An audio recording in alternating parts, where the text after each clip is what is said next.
this faking, all this posturing over towards short from Magix just to really conceal the end goal. It means that Onyx is alone in the B-hold. Gonna go unchecked on the first few players out, but has to fire off eventually, and it's Donk with a quick turnaround to trade him. 3v4 with Magix dead on his mid-lurk. The fake he sold did serve the purpose of keeping 4 players out of the sight, but now they have resources to retake. A little bit of util on fly racks to try and set this one up, try and send them in. A shot for Shiro. Again, a phrase you're not too used to saying. We'll have another go at it, and this time it comes up trumps for Shiro. Goes on a tear from the back of the site, and there it is. 9 rounds secured for Team Spirit. They sit but rounds away from those LAN finals.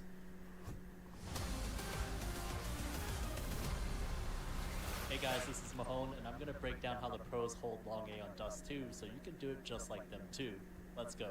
Usually at the start of the round, you want to pay attention to the spawns. That's because only the best spawn for the CTs gets past this corner before the best T spawn peaks. So the best use of this spawn is to try to get a Molotov down at the doors right away to stop a potential rush. Now keep in mind, if you don't have the best spawn, the Ts can already be holding you. With a Molotov down at doors, the next component is to have a second person throw flashes to blind the Ts as they come out. One of the most common ways to do this is just over the building from the long crossing.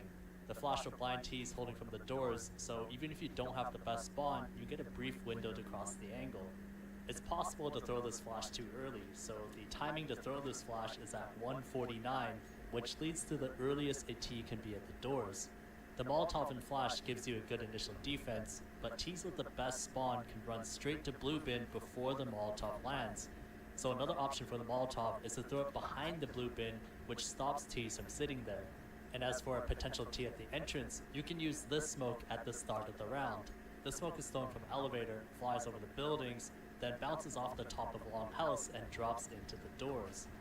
This smoke limits Ts from holding the long corner, which gives you an isolated fight on the T crossing to blue bin. But keep in mind, if you want to peek the doors with the best spawn, it won't land in time. The blue bin Molotov and long doors smoke takes away a lot of positions for the Ts. But what if the Ts are fully committed to taking long? There will be flashes or a corner smoke preventing you from holding the entrance. To ensure your Molotov still lands even while blind, you can use this lineup where you run sideways facing the wall and release as soon as you reach the corner. Facing the wall reduces how much you get blinded, and it also removes the need to step forward to throw the Molotov, which means you can cross the pit without any additional movement, and it lowers the chance the T catches you mid-throw. To fight the corner smoke, you can throw a counter flash to blind the Ts pushing up. And this is a flash your teammate can throw for you. The goal of the flash is to have it pop on the left side of long and behind you so you don't need to turn. This flash will blind Ts hugging the wall, as the 149 flash won't get them. With this flash, you can swing to the left side of the smoke or push through the smoke to catch Ts directly behind it. So with these extra steps, let's say you fought off the initial push. What's a good spot to hold from? There's this position at the pit where you aren't directly holding the doors, but the side of the blue bin. The idea is to catch the Ts at the moment they have to clear the right side. You can also use this lineup to re-smoke the doors without exposing yourself too much, giving you time to reposition. So that's what you can do if you have long control, but what do you do if you're forced to fall back?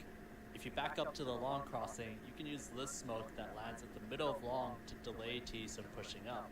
The smoke covers the entire choke point, which allows you to move freely between car and CT spawn. And as well, you can use the smoke to push up close to fight the Ts. And that is the last piece of how to hold Dust 2 long A like the pros.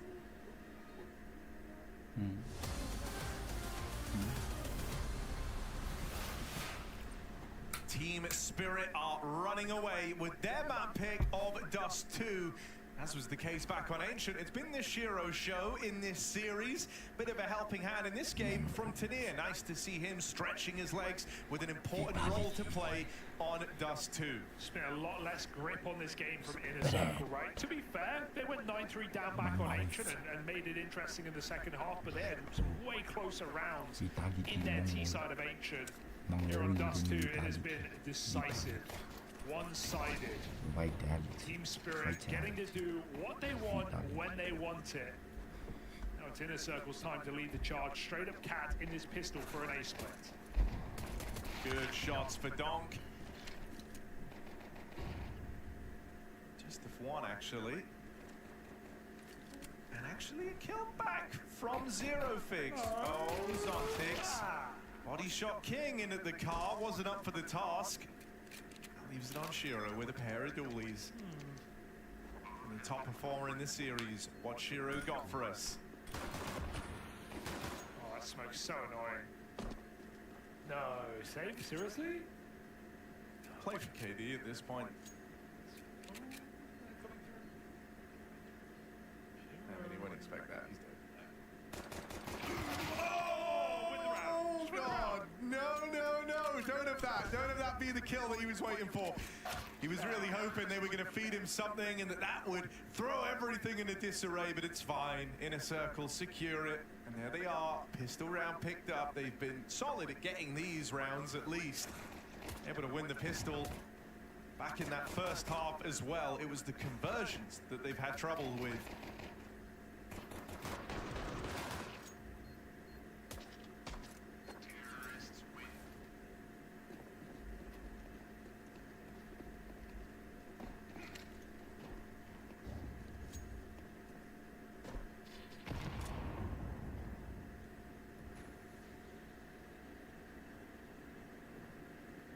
So bearing that fact in mind, the force buy comes as no surprise from Team Spirit.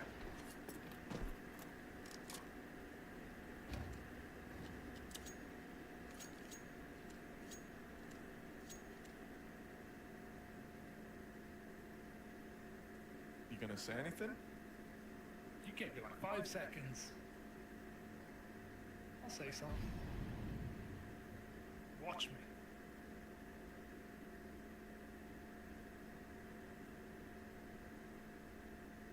Play, but it really hinges on the timing being found for this flashbang.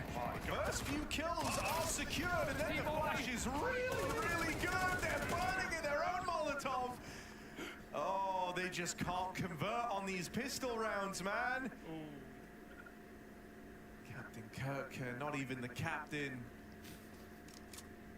Not even the Kirk can recover this 2v5.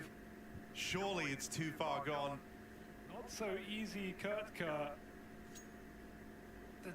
This Molly burning them in the corner is insulting. Dude, there's so much about that. Like the two SMGs up close, that only works because like you have to throw the flash either on a timing and get it right, or you're throwing it reactively. They're throwing it reactively. So the first 2 fights you get, no one is blind. It's a 2v2, SMGs versus the rifles. Spirit obviously win both of those with Donks helping to secure it, and then you have the flash pop in, awkward teammate Molly on the back of the flashbang, burning alive in their own util. It just sets in motion this really unfortunate chain of events for Inner Circle. Great, we save our Galils, meanwhile Donk saves our AK. That's not what they wanted. Cool setup here for Spirit. Wins another second round after losing pistol.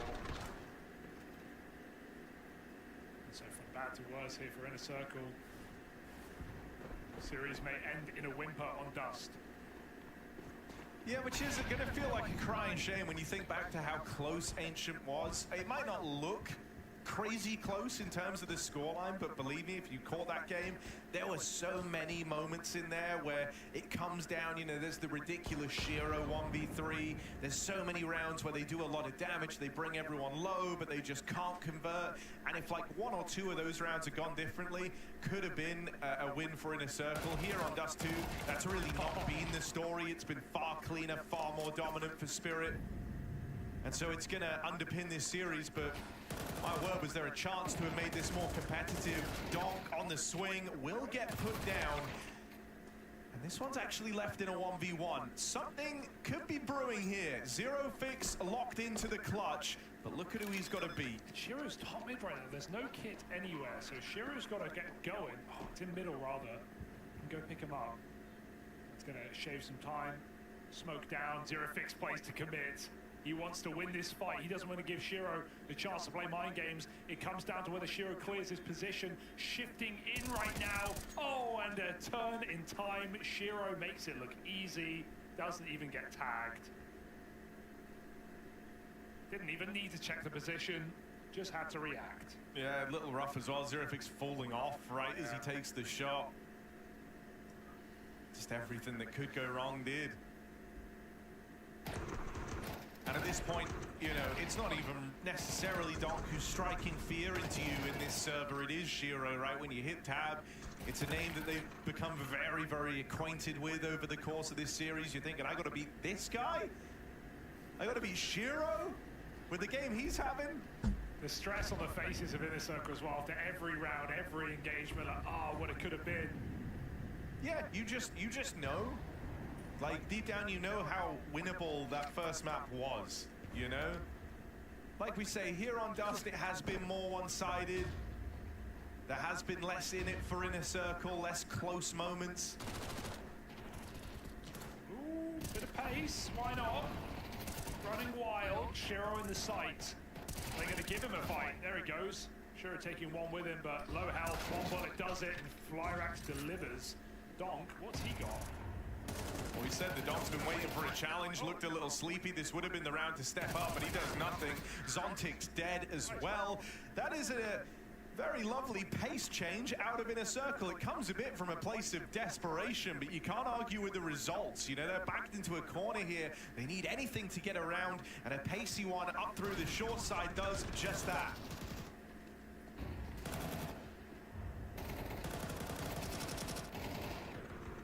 When all faith is lost, rush short. Inner Circle seemingly delay the inevitable. And Shiro is even hitting the cross shot on CT. Didn't think that existed. Dory trying to jump out top mid. Just walk through this smoke. I like it. Right now it's a big gap. Will Dory commit with this? No. Takes a strong position to kill rotates. And meanwhile, Donk spams on it. Okay. Oh no. Oh god. He even tagged Zerifix, I'm pretty sure, because he was moving while he shot. It's like playing a cheater. It's like playing, he just killed 3 guys coming through the tunnel smoke. Flyrax gets one. That's the AWP removed. Shiro dead. Maybe a chance for something here as Magix commits to trying to evade. Meanwhile, Donk is on for the ace.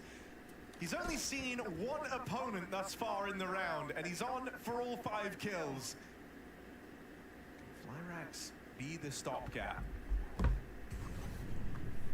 Even if you get past Donk, you still have a red-hot Tanier to deal with. So it would just be the beginning of this clutch.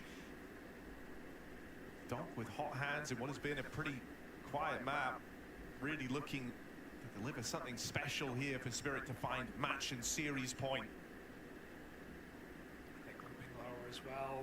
Should be a trade. Shot missed, and Donk hunts him down for the ace to find 12.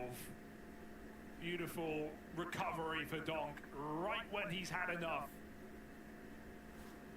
Closing out Inner Circle, all 5, 3 through smoke. And Donk is done with this game, so this game might just be done.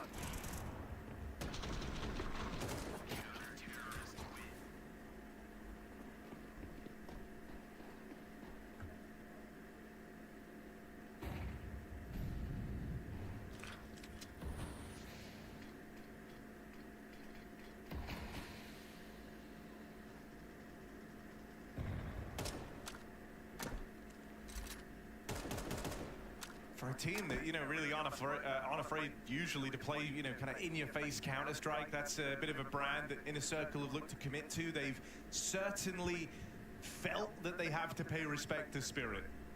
This round being a good example, they throw all these smokes to open up, trying to force a reaction. They don't get anything, so you end up sitting back in spawn, kind of using up the first 30 seconds of the round. Just hoping for an overextension, hoping that Spirit are chomping at the bit to close this game and end up giving it all away. But that doesn't happen. Spirit do want this to end on this round, and they know that any crazy aggression, any move to punish only drags out this series that much longer. The way they're looking at it, they want to book their tickets. They want to sort those flights out to the LAN finals out here in Malta. And they want to do that in a couple of moments' time. Only seconds, not long. In a circle, charge on the mid to B, and Donk sees everything he needs. 4 players in middle, ready to re-peak off his team, and Donk here with another multi-kill as the game reaches its natural conclusion. Ancient was a competition. Ancient had close moments, but here on Dust 2, Spirit do it dirty, and Donk takes another 4K to finish the job. Team Spirit, back-to-back bounty champions, look to defend their title next week in Malta. The Kings of Bounty are coming for their crown once again. They're joining us here at the studio in Malta. It would not have felt like a proper Blast Bounty without them. And I think Donk felt the same way, because those last few rounds, I think he got tired of playing, decided to just go ahead and end it. That's what it felt like. Good performance coming out of Team Spirit, you know, not leaving any room for doubt, not fumbling at all, just getting the job done, moving on, and not spending too much time on it either, Mike. You know, we've seen some of the favorites so far in this tournament, losing a map, dropping a map, you know, likes of Faces out of the tournament, Navi out of the tournament. Spirit, they mean business. And I mean, maybe you could have had those excuses if you were Spirit. Oh, new IGL, we're adjusting some things, we're changing some positions around, we're trying some different stuff. They didn't really need any excuses, did they? Took care of business, slaughtered their way on through. I mean, this one in particular, we were having the conversation on Ancient about how close it was in rounds, in moments, in this. It never really felt that way. No, not really, to be completely honest. I think Ancient was a close map, and that was a competitive affair. Inner Circle deserves some praise for that, but Dust 2, there was no doubt. It was just a question of time. It was just a question of whether or not Team Spirit.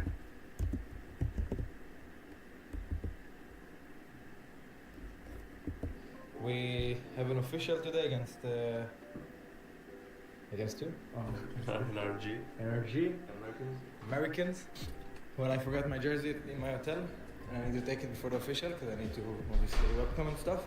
It's another reason to take Robin Carr. Okay guys, we're gonna farm a bit of aura before the match. It's really hard to get in this car. I'm gonna pick up my jersey, I'm gonna show you my hotel room.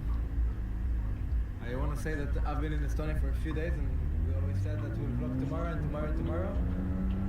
And we never did. And not because we forgot about you, because we're fucking lazy. But Robin is a good driver, he never breaks the law. So far he didn't. And we're a bit off in some sense because Tallinn is so small.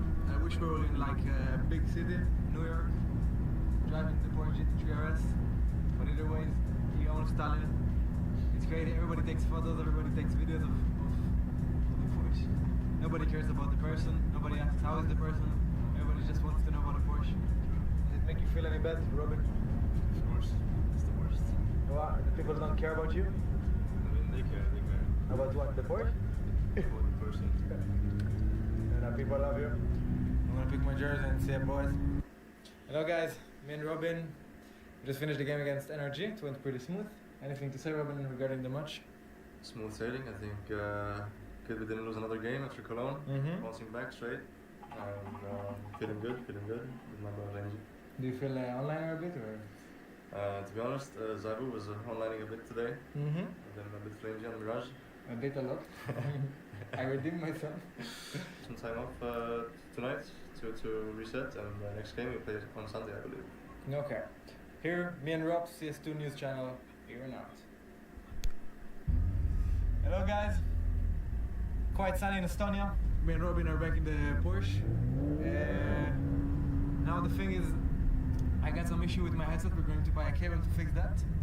And the place is gonna close in a bit, but we got the best car for the mission. And as you can see, unlike the morning, the road is fucking dry, sunny, and it's gonna be quite quick.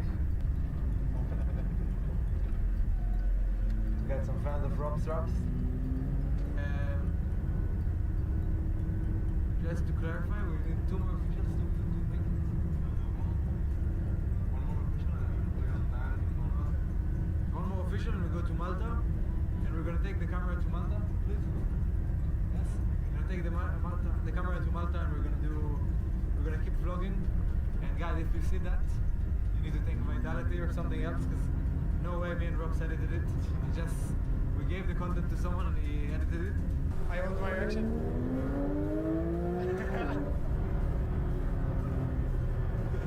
Fuck, we lost the tunnel. Today is the day after last bounty against Energy. Energy. Today we had a short practice day. It's Saturday currently, and we are now going out to eat lunch.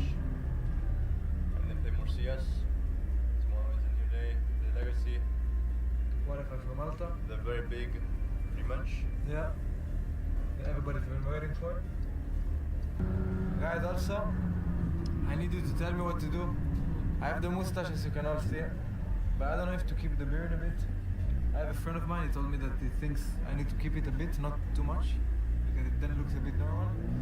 But it's a controversy. You guys need to tell me what to do in the comments.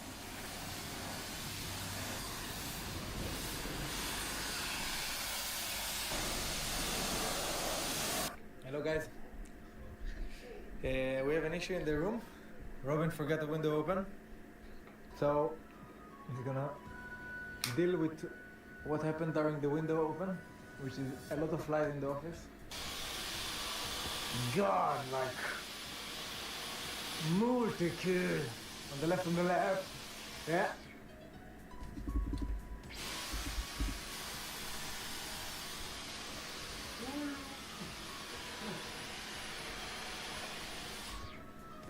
Nice, Robin.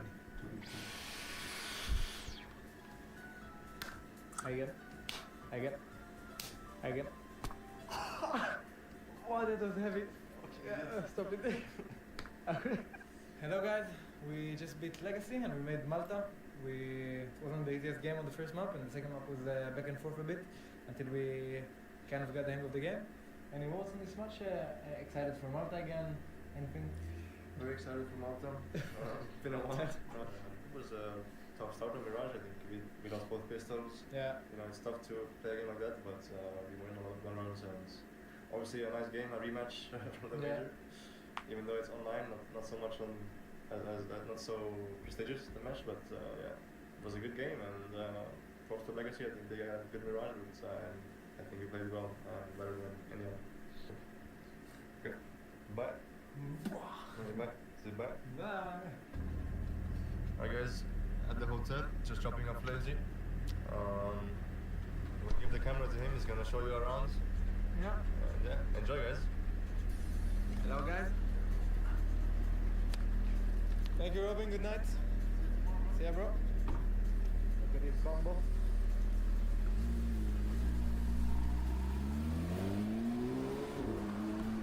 It's super loud guys. It's actually super fun to talk to a camera, I'll be honest. But for now, I'm gonna go to sleep. Have a good night boys and girls. And yeah, bye-bye. I just started the engine of the Porsche. You'll see it soon. It's gonna come on the way.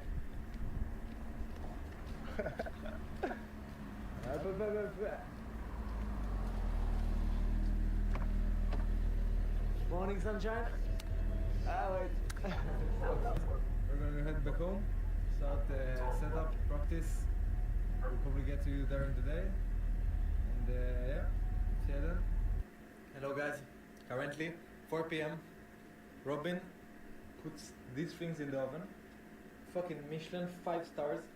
I know it doesn't exist, but this is the guy. And then we're gonna go into the polar bears zoo. How is the practice so far today, my friend Rob? It's forbidden, isn't it? I think we won all the game, right? I think we won all the games. And there's some cool stuff in the house. He's actually fucking, like, I think the most invested in CS decoration and shit like that.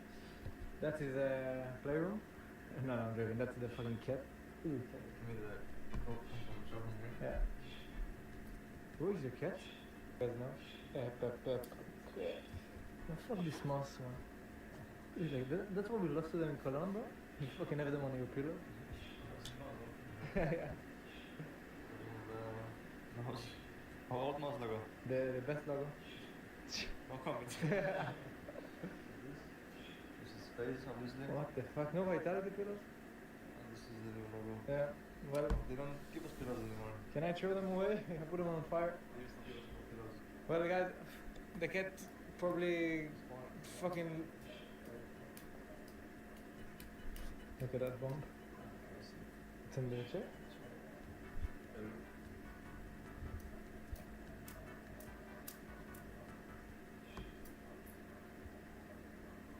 Fucking lazy. And the cat is not doing cat job. Cat is not catting. Where is the cat? The cat is here. Hello. No, he just woke up. Yeah. She is or? Yeah. Well, so the cat, Cat's name is Lucky. Lucky, It's a female. a Bengal tiger. Who's a good little boy? Who's a good little boy? Me. I'm a good boy. No. The cat. Flames in a cat. Very rare sight. Yeah. For those who know. Okay. Anyways, She can go back to sleep. look at this. With the spring. To show the setup. Yeah.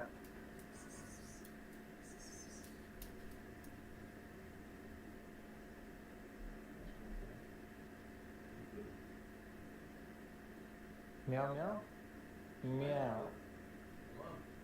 Yeah. Maybe she's shy of the cameras. This time it doesn't work. Yeah. Then the cat owns the house. We have a zip tie. The cats go crazy at the zip ties. Yeah. Oh. What the fuck? This is crazy. You don't need toys. Let me go to the setup. Yeah.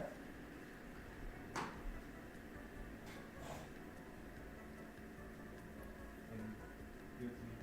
Sweet. Oh! So sick. That's Father Robin for you. But cat, good job. Oh, this is the setup room. This is the setup. Before we show you the CS stuff, look how cool it is. Just fucking, he's so humble. It's in chronological order. In, yeah, 2018, you can see, 2019, 2020, 2021. Ah, they don't write which tournament then, I think. This is ESL Pro League MVP. ESL Pro League MVP. ESL Pro League MVP. Wow, you farming! And the CSC. And we'll show you the DHL MVP after. Obviously, cable management is not the best. I was a bit lazy with that. Yeah. I could hide it a bit better, but you know, the setup. But I think it's cool. It has the stickers and everything from the. It's the stickers. Yeah. This This is what we have here. Robin is he has some cool stuff here. Here's the Vitality section. Yeah. Asus ROG. Team Vitality water bottle. If you wanna buy, shop Vitality GG. Put code ROPS is insanely good And at the sick gloves. brushes. I got this from a gift in China. Yeah. China. We use it in the skit, in the latest Karambit skit. Emerald. This is from Nate King. Vitality. The Karambit is from Nate King. Yeah. It was a gift. That's cool. Oh, these ones are cool. Wait, a lot of this stuff is from China. The Chinese fans give you some of the gifts. They're so generous. Yeah. I'm very You're appreciative. coming to China this year, huh? Chengdu, I believe, yeah. Chengdu? Yeah. It will be fun. Oh, guys, this is fucking insane. Look. The box is broken. It's supposed to light up. Yeah? It broke somehow in my bag. But Yeah, this is Vitality logo chain after they won the major. this one is right Pendant. of the Antwerp. Yeah. That's the inscriptions. Ropes. Wait, don't see it in the camera. Yeah, they can see now. I think. It's fucking. Put it in airport? Yeah, put it in It Antwerp. fucking looks good in airport. It looks like a short. Actually, I love that. We're getting a chain as well from Vitality, I believe. Yeah. Not as many Two diamonds. But it's fine, it's fine. But They did their It's best. something special, you know, for the major win. Yeah. Something to I have believe, remember. Vitality did rings before for the flash They did rings for Paris, and I saw those rings when they were the size of a fucking elephant finger. If elephant doesn't have a finger. Is any fun? Yeah. It's actually really nice you did it. The cat is fucking happy about it. Honestly, in the shower, just thinking it's cleaning itself. Yeah. Okay. Put it over here. Yeah. Look, you guys. Maximum aura. And then you have Jesus Christ. So, obviously, on No, do it again. Show them how fucking rich you are. show them. Go. It's just a hidden sensor. And it's cheap, not expensive. Ah, do it again. For the LEDs on the bottom and on the cloud. Yeah. Okay, guys. Let me do that, and you tell me if I'm correct. Oh. Okay. Well, Major Antwerp, obviously. No. Grand Slam with Phase, Grand Slam with Vitality. As you can see, there is 4 stars here and 4 stars there, but only 3 trophies mentioned because we won Cologne with Spain. This is Dallas, as you can see, Melbourne 2021, it shows, but they fucked up, and Chengdu 2024. Here on the right you have the major trophy we got. Like we got a bigger major trophy, but this they gave to the player so we can have. This is the EPL farmer, most valuable player, and guys, I'm telling you, this shit, It's heavy. I cannot pick it up. It's like This- 10 kilos. It's fucking heavy. fucking No, full don't glass. say 10 kilo, man. It's 24 guys, that's why I cannot pick it up. 10 kilo, I will pick it with my finger. Sydney MVP. Now, I don't know if you guys know that. That's a tournament badge. All So the badges. It basically Remove gives the you access. trophy here. This is trophies though. I removed it. You can see how many badges there are. It's from basically. Every tournament. I think most tournaments in my career are definitely in this section here. Yeah. This is the 2023 top 3 player, or closer of the year. Closer of the year.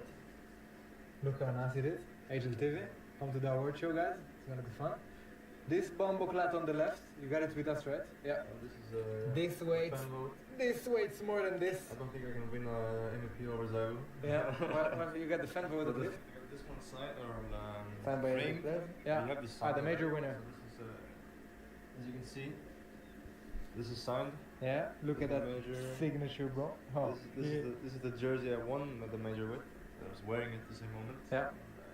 It's a special one, I plan to get it framed.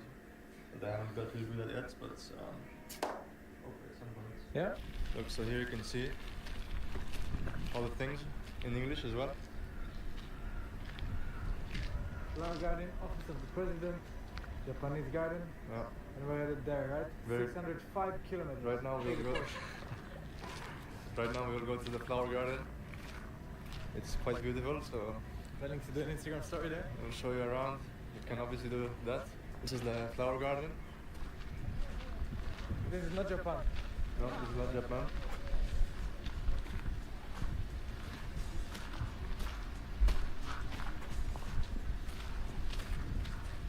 It's cool. How much money do you think we'll finance if we take some? I don't think they will find us. They will just get Shot? No. no. They will This just is funny. curse you.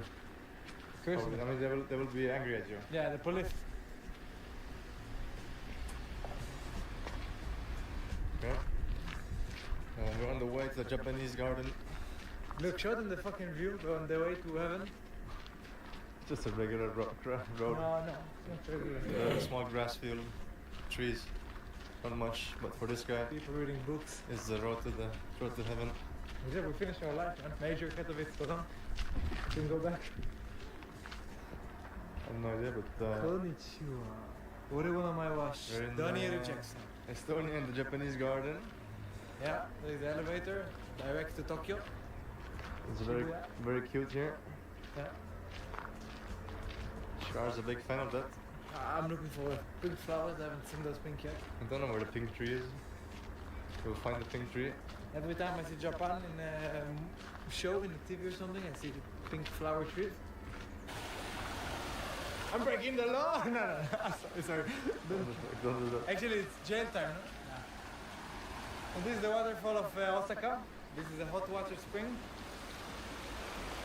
Hopefully we win in Malta. Full ADHD.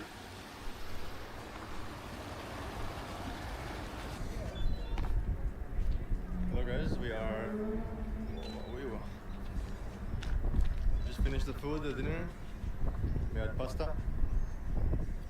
Shahar defeated the pasta, so he won the best of 5. Won the best of 5. Thank you. So, 8 best of 5 this year, 1. I think I saw fans in the building. They Yeah? went crazy. Yeah.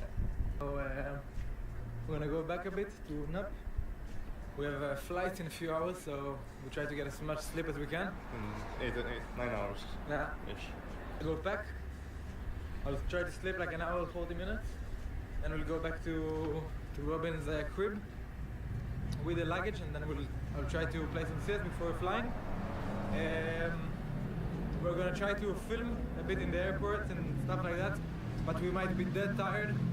So don't expect anything funny, anything good, anything energetic. But hopefully you'll get to see all the footage. See you there. Hello guys, it's to Alpane's garden as you saw. Pack luggage and everything that we need. Then we're gonna At the airport. Let's go. I know it's I think we can go to the gate. well, we're gonna go to the gate, guys.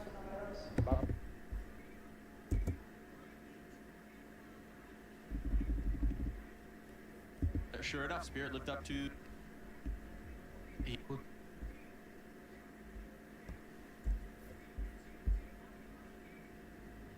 Yeah, big grind. The game might be shaky at the times. That's a good point. Good thing for you guys. You have a long year ahead of you, obviously, and a lot of games to be played.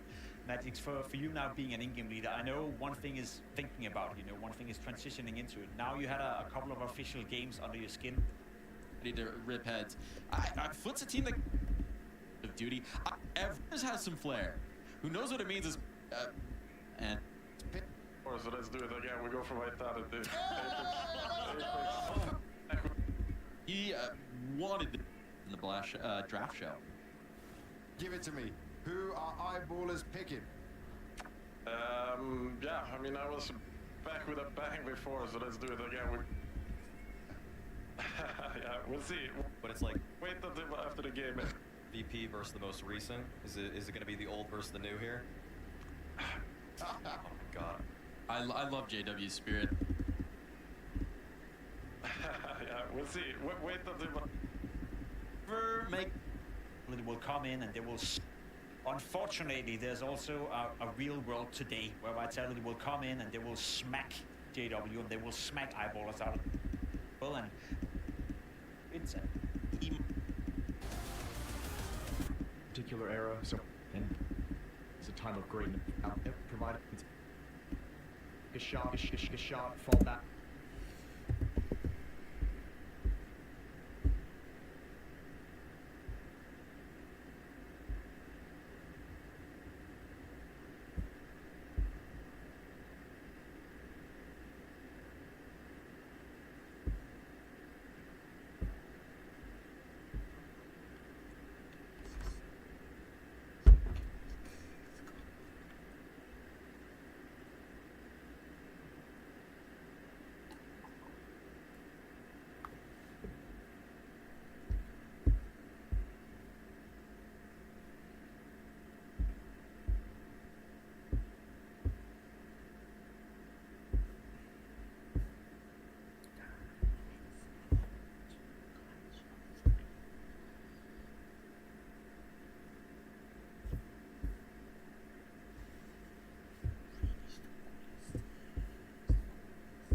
Rain is easily one of the most beloved Counter-Strike pros. This incredible aim style is one of the most decorated players in CS history. He has a Grand Slam under his belt.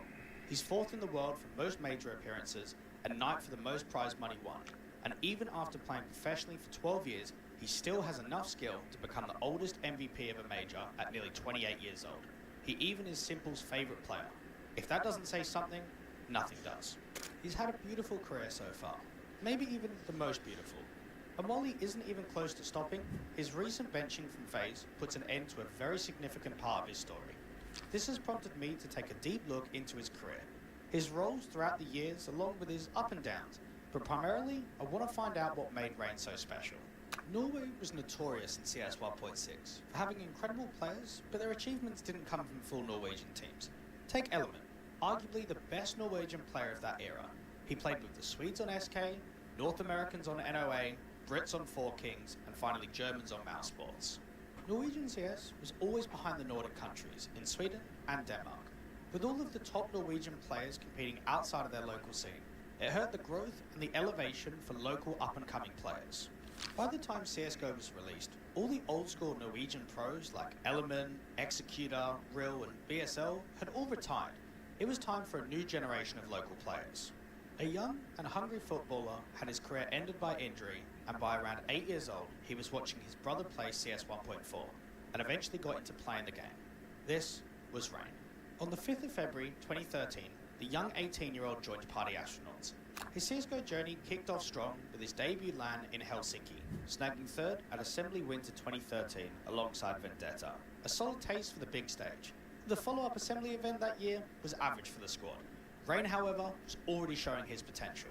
By mid-2014, after a brief stint with Party Astronauts that teased matchups against seen vets but missed the ASM-1 Katowice Major, he linked up with Rubino and Polly under London Conspiracy. Their first LAN was a total wipeout, but damn, they rebounded fast, qualifying for the ASL-1 Cologne Major and dropping draws at Gfinity G3 by toppling iBuyPower, Epsilon, and even stealing a map off of Virtus Pro on LAN. Their success landed them in LGB, a well-known organisation at the time, and they qualified to another major, ASL-1 Katowice 2015. And while they played fairly average, Rain was playing out of his mind. He was the team's highest rated player at the major, and at the following LAN, Copenhagen Games, he was the third highest rated player of the entire tournament. Where were you in May 2015? Well, if you were invested in the professional CS scene, then you'll remember the hype around the brand new Kingwood roster. 10 years ago, international lineups just weren't a thing. Communication has always been a key aspect of CS, and everyone was too afraid to sacrifice in favour of getting players from other countries. That's why this was just so exciting. We knew that if this worked out, it was going to change CS forever. So what was the lineup? Swedish Michaelele, Portuguese Fox, Norwegian Rain, Swedish Skyton, Dennis's, Skyton was quickly replaced, and Belgium's Scream, who needed a fresh start after watching his teammates get vacked and banned for match fixing. At the time, the community sentiment was filled with excitement to see what this project could do. But in contrast, a lot of pros didn't feel the same way. Remember the Pasha clip? My friend, you Kingwin team, my friend, they have no chance, to be honest. They have no chance. They can surprise my friend in single match, but I don't think so they are ready for wins. Now this would have pissed off everyone on Kingwin, and the debut for their new roster on LAN was at the Face It League 2015 Stage 2 Finals. And well, let's just say this was an iconic matchup. Rain produced one of the sickest clutches, 1v4 in the polls on round 30 of Train. 3 kills though, and now 1 corner left, the Patrick gets the quad kill! Are you kidding me? Rain, he picks up every single one and takes it to overtime. That is unreal. And then, well, this happens. They f***ing 16-0'd the juggernauts of VP on LAN. Payback's a bitch. I bet that felt so good.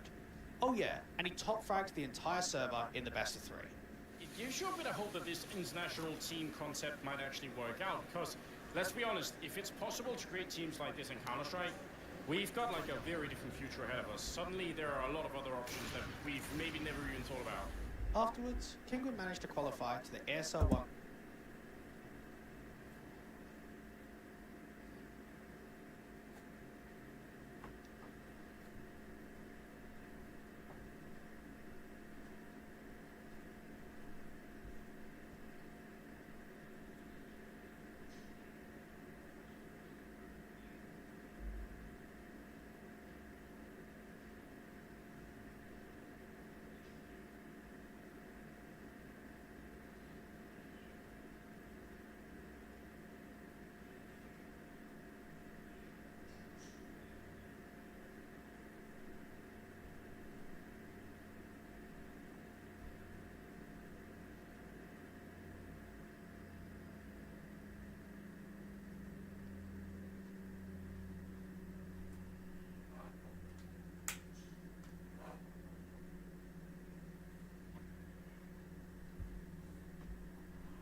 new cover, and he was like a master of the. But that window's rolled into. It's off. Max, not if you get 8. Yeah, okay. On the stomp. Someone gonna jump. He's waiting for commit. Wonderful, right here in hut. Meanwhile, 8th floor falls. Navi get the entry. Mezzi, backside, the anchor. Anchors! Vitality's king. He sits here as Bit responds. The headshot Hunter only gets the 2. And so now it is on Emat. And with 15 seconds, he's got to somehow grab that bomb. We've got low health on Mezzi. And they end it right here. Mouse are so frightened of Banana. I mean, retake utils being set up, but Mouse aren't even close. They only now re-enter ahead of that smoke. Now it's well timed. Molly will stop Mouse's approach. Over it goes. Flames again, forcing these kills, and this time he flicks up with ease. And no matter how you sliced it in this matchup, there's multiple scores to settle. Vitality, since getting back from the player break in this season, haven't seen them made a final yet. Last time they were here, Mezzi falling short of the finals in London. And now's the team that started it all, the beginning of the fall apart for Vitality. Well, they're back now into the grand final. Vitality get it done in 2. In the process, Apex gets the better of his teammate. Now, he's got the utility to keep Donk out of this. He knows he's gonna swing. Okay! Apex, baby!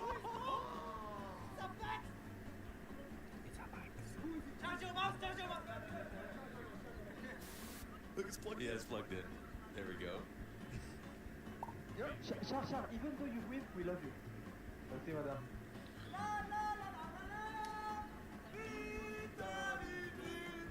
I'm gonna make sure that I always put 100% effort into it.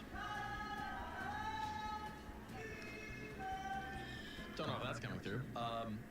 Then you lose this timing that you get with the element of surprise. It's like worth it to almost lose a player there.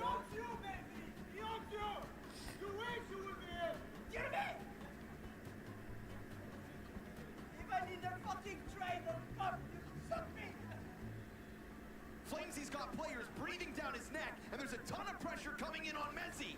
He lines up the bodies, though. So solid. Locks this down. Another multi-frag moment, but here's Donk's rebuttal. Okay, over towards outer, damage onto the op. And now Zywoo slides away. No fast moves. Donk gets into the back of the site. This is a 1v5. He can sense the fear. Rotation around for Zywoo. Donk comes back. Zywoo, remember, full health. Over onto the AK. They're feeding Apex to him. And now this huge health advantage. Time's ticking. Donk's out wide. Clashes and kills them off. Always reliable Russian rifling. But your answer comes in the way of a Molodoy A-site entry. Spammed down through the smoke as Modesty continues to counter, and Kickstand walks this over. But here comes the clutch. Quesarado so low already. No need to finish this off. It's gonna have to be a guillotine from Quesarado, not once but twice. Off default, and he's moving up. Monacy's been playing phenomenally in this 4th map to keep the Falcons' dream alive. How can he get 2 from this position? I don't know. He's trying to think different. He might catch 1. If he gets both, it'd be a miracle. He will stay tucked in and hidden and hope. And as they encroach closer, he remains in the shadows. This is Falcons getting closer to that bomb now. The retake's in full effect. Modesty stopping over. It's a headshot immediately. No! An act of God from KS Serato. At times when we've seen Vitality kind of come in after that first volley, this is a different timing from them, and they're going to try to send one through the car. Oh, that beautiful flash out of Mezzi. Oh, good recovery for Modesty, not letting that go for free. Got that smoke still for Modesty, and he gets the answer back. All right, now we're talking. It comes down to 20 seconds. It is right there.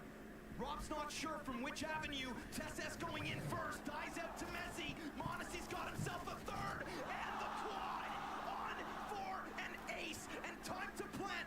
And Sanctuary on the other side as Apex will walk this approach. He's got to take a breath. Modesty low HP, 14 health, looking for this last kill. Locked in, holding the angle, Apex's head. Right for the popping. Rossi uses that moment to establish an angle on Hut, but misses. And there's a lot of movement for Fury and Outer. They write off this threat. Kicks in, can't get his. This is Yakindar just trying to charge it down. Multiple bodies still, but he doesn't give a damn. He's not done yet. Oh, he's just tearing right through everyone. He's a bulldozer. Nico, last man standing here inside of the site. It's a quad kill. Yakindar, he will stare them in the face and step up to the plate.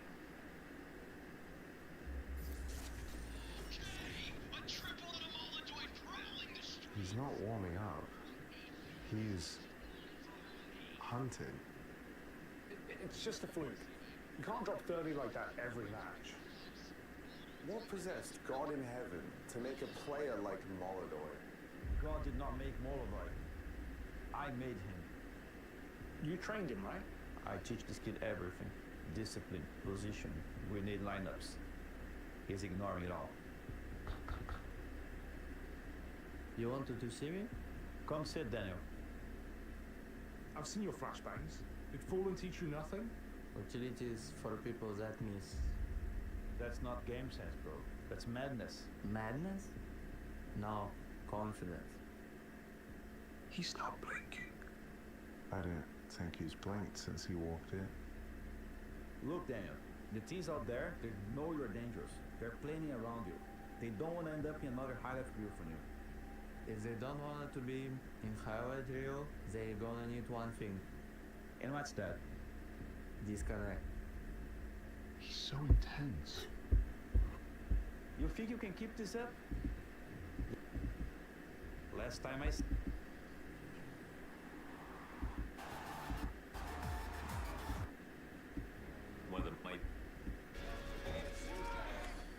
So tell me about the waffles again. What do you wanna know? So nobody can. Oh man, I didn't.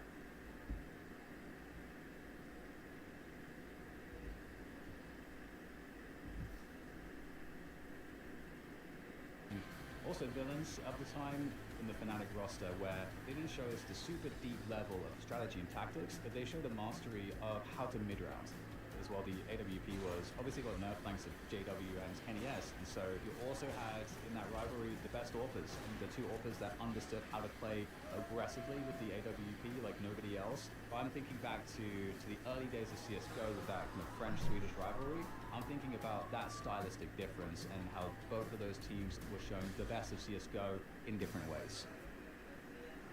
I think Liquid was very important to shaping narratives in North America because Liquid was really the first serious team in North America that showed a culture-defining change. Liquid had moments of much greater success than others. Later on, we got this addition of the Twist lineup, where eventually they did beat Astralis. This, I think, elevated all of North America along with it. It was necessary for them to do that because Astralis was showing mastery of the game in so many different levels that to compete against them was so infinitely difficult for basically anyone and everyone. And so everyone was studying Astralis, and Astralis were essentially making a student of the entire scene. And I think Liquid was one of the responses to the cultural impacts of Astralis. 15 to the clock. It's another close call coming out of Furia in round 11. Op finds the pit kill. Somebody's got to clear Brolin out of this corner. And here comes Zershin sprinting in through the moto smoke to send the curveball through. He can plant. Again. He can plant. Again. Just enough time. 1v3 queued up for Molodoi. Him versus Torzi. And he looks the wrong direction. Does he get wind of it? Oh, it's right there for the peak, but Molodoi's still hiding, and Torzi doesn't know. He gives up. No! Takes the no-scope to the chest, and it's another clutch for Molodoi, his second of this half alone. Round number 18, Furia. 5 kills away from the big stage at the Moody Center. They just need to complete this round, and it starts well. Caserato has slaughtered Flamus as he tries to burst through the smoke here. Nice jump up, but Caserato's still out there. That M4 doing all the work. It's a massive quad kill. And he already had he almost had the ace earlier. This time he's going to try and see if he can really complete it.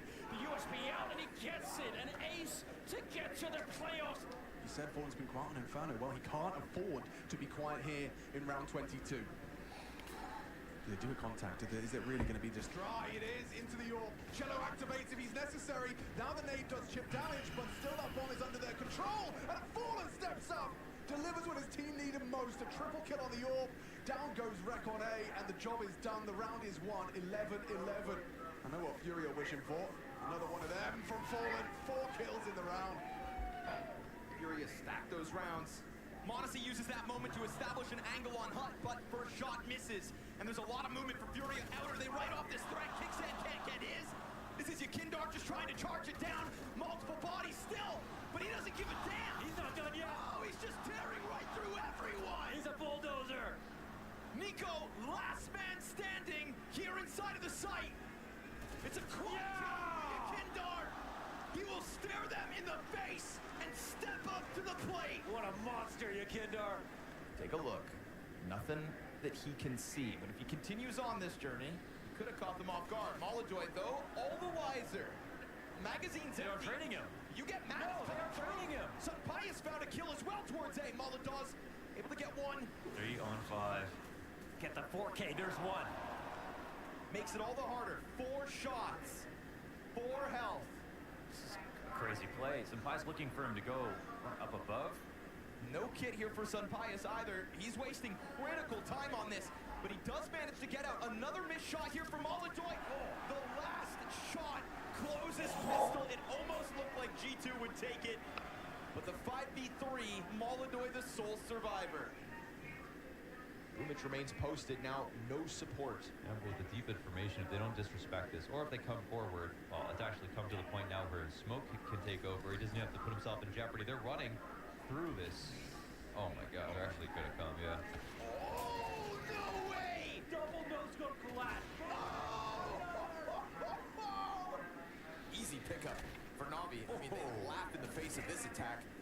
5th player in's the only one that gets a kill. He'll double down Monacy, but he's already down to a quarter HP. Old habits die hard, it looks like. That's 3. But he only has 3 health left. That should be the end of him. There's only 2 guys. Yeah. He's gonna use the smoke grenade to cut off Alexi. Could they mess this up? 25 seconds and Monacy is seeing red. He wants to make it happen. Oh my god. Oh no, wait, dude, this is a 1 versus 5 straight up, and he has time to get bombed. He should have this red with another smoke. Oh my Monacy. 1 fake. The nade doesn't come through. Now he's got enough space to commit to this. Monacy, a pure 1v5. And as Emac tries to get out through that smoke, Monacy's just dodging all these bullets. He's terrified. Ema's looking behind him for a push through. Time's ticking away. I mean, how could you not be horrified? Monacy, the prodigy, has pieced together 4 frags in this 1v5 ace clutch. And Ema, his name is on a silver platter. A miracle from the magnificent Monacy. Flames and Dexter. This bomb down is scary. Flames is taking real estate, but ends up getting punished. Liquid hold, and they win these fights. Just Dexter left to get past, but he's an iron wall at the back of the site. Moving around. Kill number 3. Oh! Dexter! Make some noise for him. That is incredible. And you've got JL and Wonderful. It's this fight, JL and Wonderful, or Fame, excuse me. Very key. Fame slips up. Getting ever closer. JL thinking about going to help as Wonderful puts that up over to the corner. That could come back to haunt him. Tough spot to get the multi-frag. But the CT's sitting and waiting for a little longer. Molotov goes to Cave. If Fame waits this long, this might come back to bite him. He's got the kit, and that kit could be so key. You gotta go, VP. He needs to move. Beyond! Oh, welcome to Wonderland! They locked down that post plant like it's nothing!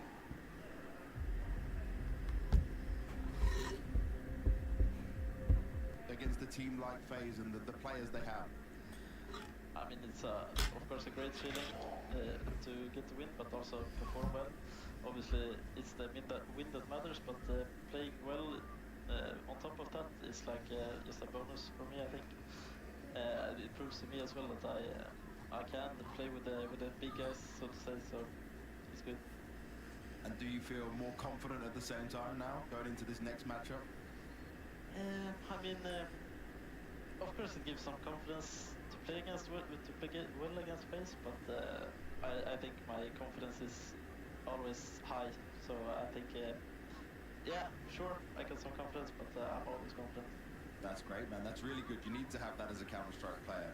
Now, I have to also ask, JW is making things hard for you guys. First FaZe, and now Vitality. What do you think about that? Yeah, I mean, I think it's fun, it's good experience, and I think it's just what we need to like take the next step. I think we have been doing well in these tier 2 tournaments and on some lands. So I think it's just good for us to get this experience, even though it's online. I think we all get some good experience and hopefully get us ready for like the next step if we manage to get invited to some tier 1 event. Exactly, man. Make the most of every opportunity. Now, I do want to mention one thing. When you played FaZe in that opening map, it didn't look like the same eyeballers we would see previously. Is there something you guys have spoke about now going into this game against Vitality to make sure that doesn't happen again? We haven't necessarily talked about like anything special about the first map. I think we concluded that I think we maybe weren't fully prepared, or like we didn't warm up as good as we maybe would have liked, and just we didn't play with the same confidence that we usually do in eyeballers, and we come with a lot of ideas, and that didn't happen that game. So I think overall we just really weren't ready for the start of that game. Okay, and in terms of being ready and what practice looks like, do you as eyeballers get a chance to practice against this level of team, you know, in the day-to-day games? Yeah, I mean frequently we get to play Vitality, Spirit FaZe, like all of these teams, so we definitely practice against them, and I think it just helps us for us to get ready against these teams in these matches. So it's good. Okay, perfect. And anything special you want to see happen tonight against Vitality? Anything you've got planned in terms of practice, what Peter and JW have put together for you guys? I mean, I just want everyone of us in eyeballers to show a real base and play with a lot of confidence and take a lot of initiative. I think it's gonna be a hard game either way, but I think if we all play like we usually do, I think we have a chance. People at home, you might be sleeping on this matchup, but you certainly shouldn't after what we saw eyeballers do to FaZe. You might say it's FaZe and this is Vitality, but I'm excited for this one. I've got Maui with me on the desk. How you doing, man? I'm doing good, man. The weather's getting a little bit better over here. Thunderstorms are gone, and I feel like the players are really going to enjoy that. It's just a little warmer than the rest of Europe. Yeah, most people are coming from snow and minus temperatures. When you come to this, it's a nice change up. It's a beautiful moment. And right now, it's a beautiful moment for eyeballers because that win over FaZe did a huge boost for their confidence. They were telling us in that interview, BobXD said, they're actually practicing against these teams, but they don't get to play them in officials. And we know how different that is. And we need to talk about BobXD because he was the star of the show by a long margin. And that's impressive when you look at the players that were on the server alongside him. BobXD might be Nine's biggest fumble of last year to not keep this guy, because he's clearly elevated how eyeballers are in terms of just world ranking. I mean, it feels like they're just on this slow upward trajectory, and he's clearly stolen the show. Despite the fact that on CT side, he's playing a lot of the extremity positions, he can be very aggressive. It's actually very cool to see a guy finally just push himself in those sort of spots, because the way I would kind of relate it in the past is that both two players, for example, that played B on Mirage would be someone like MSL and someone like Shroud. But Shroud, you always wanted him to do a little bit more. You wanted him to be a little bit more aggressive because we knew he had the tools to do it. BobXD has the tools and he's aggressive, so he's combining both the playmaking ability and just imposing his strengths. And getting to do like a bit of a longer interview with him, I got to see a bit of his personality as well. We were talking before the interview started, and you know, he's not so reserved. He's got some opinions, he's got some confidence in there, and this confidence is going to be building when he's getting to play games and players like this. But this also matters for the whole of eyeballs. I mean, other than JW, that experience isn't really there. So for these guys, this is a big milestone to take in your whole career. Maxter, a guy we saw time and time again on NIP, he was kind of thrown in at the wolves to just be eaten alive, but now he's kind of refined himself. It's like a stone that's been sculpted slowly. I was really disappointed with Maxer when he first made the promotion or got promoted to NIP from the Young Ninja Squad. I was kind of wondering, what was all the hype about with this guy? But on Eyeballers, it just looks like it's a team that fits him a lot more, where he's not always under pressure thinking about how do I mess up. I think he's calling his own number a little bit more. He can be a little bit more individualistic. I don't think that I'm seeing him back up into bomb sites, just hoping to multi-frag as much. And so taking fights on their own terms is kind of a hallmark of what I would consider to be Eyeballers' strength, that they aren't just a team that is starting around and just hoping that things go their way. I'm just seeing a little bit more proactivity, even on parts of the map that I wouldn't always expect. And then on that, right, they've got JW leading them. Yes, he's still wielding the AWP, one of the few IGL AWPers, you know. Actually, maybe it's making a resurgence because Cadian's back in the flow as well. But at the same time, it's something that doesn't get as much love and attention these days. But you know what? His experience alone is just helping them so much in this, right? Because this is a very young team who could quickly fumble under the pressure. The way they came back in that first map against FaZe, that's what impressed me. We went from seeing a team that didn't look like Eyeballers if you watched any of their previous games, and then they really showed up and they were like, this is the real team. And look what they made FaZe do. You just saw Karen's face there. In terms of being just a heartwarming moment for me with JW is talking to him prior to this tournament, and the fact that he stuck with this Eyeballers project, even though it was over a year of them kind of just fighting it out in the top 60 teams in the world. It wasn't pretty. And I feel like at that time, there was a real case that you would have made to say, why is JW doing this to his legacy? I mean, he's a guy with multiple major victories, a major MVP, and then him saying himself that he feels like he needs to almost right the wrongs for the Swedish scene, where he was probably partially responsible, where they just had this gatekeeping mentality where they just kind of kept recycling top Swedish pros over and over again, and it sort of led to a decline in what was once one of the most powerful teams in all of Counter-Strike.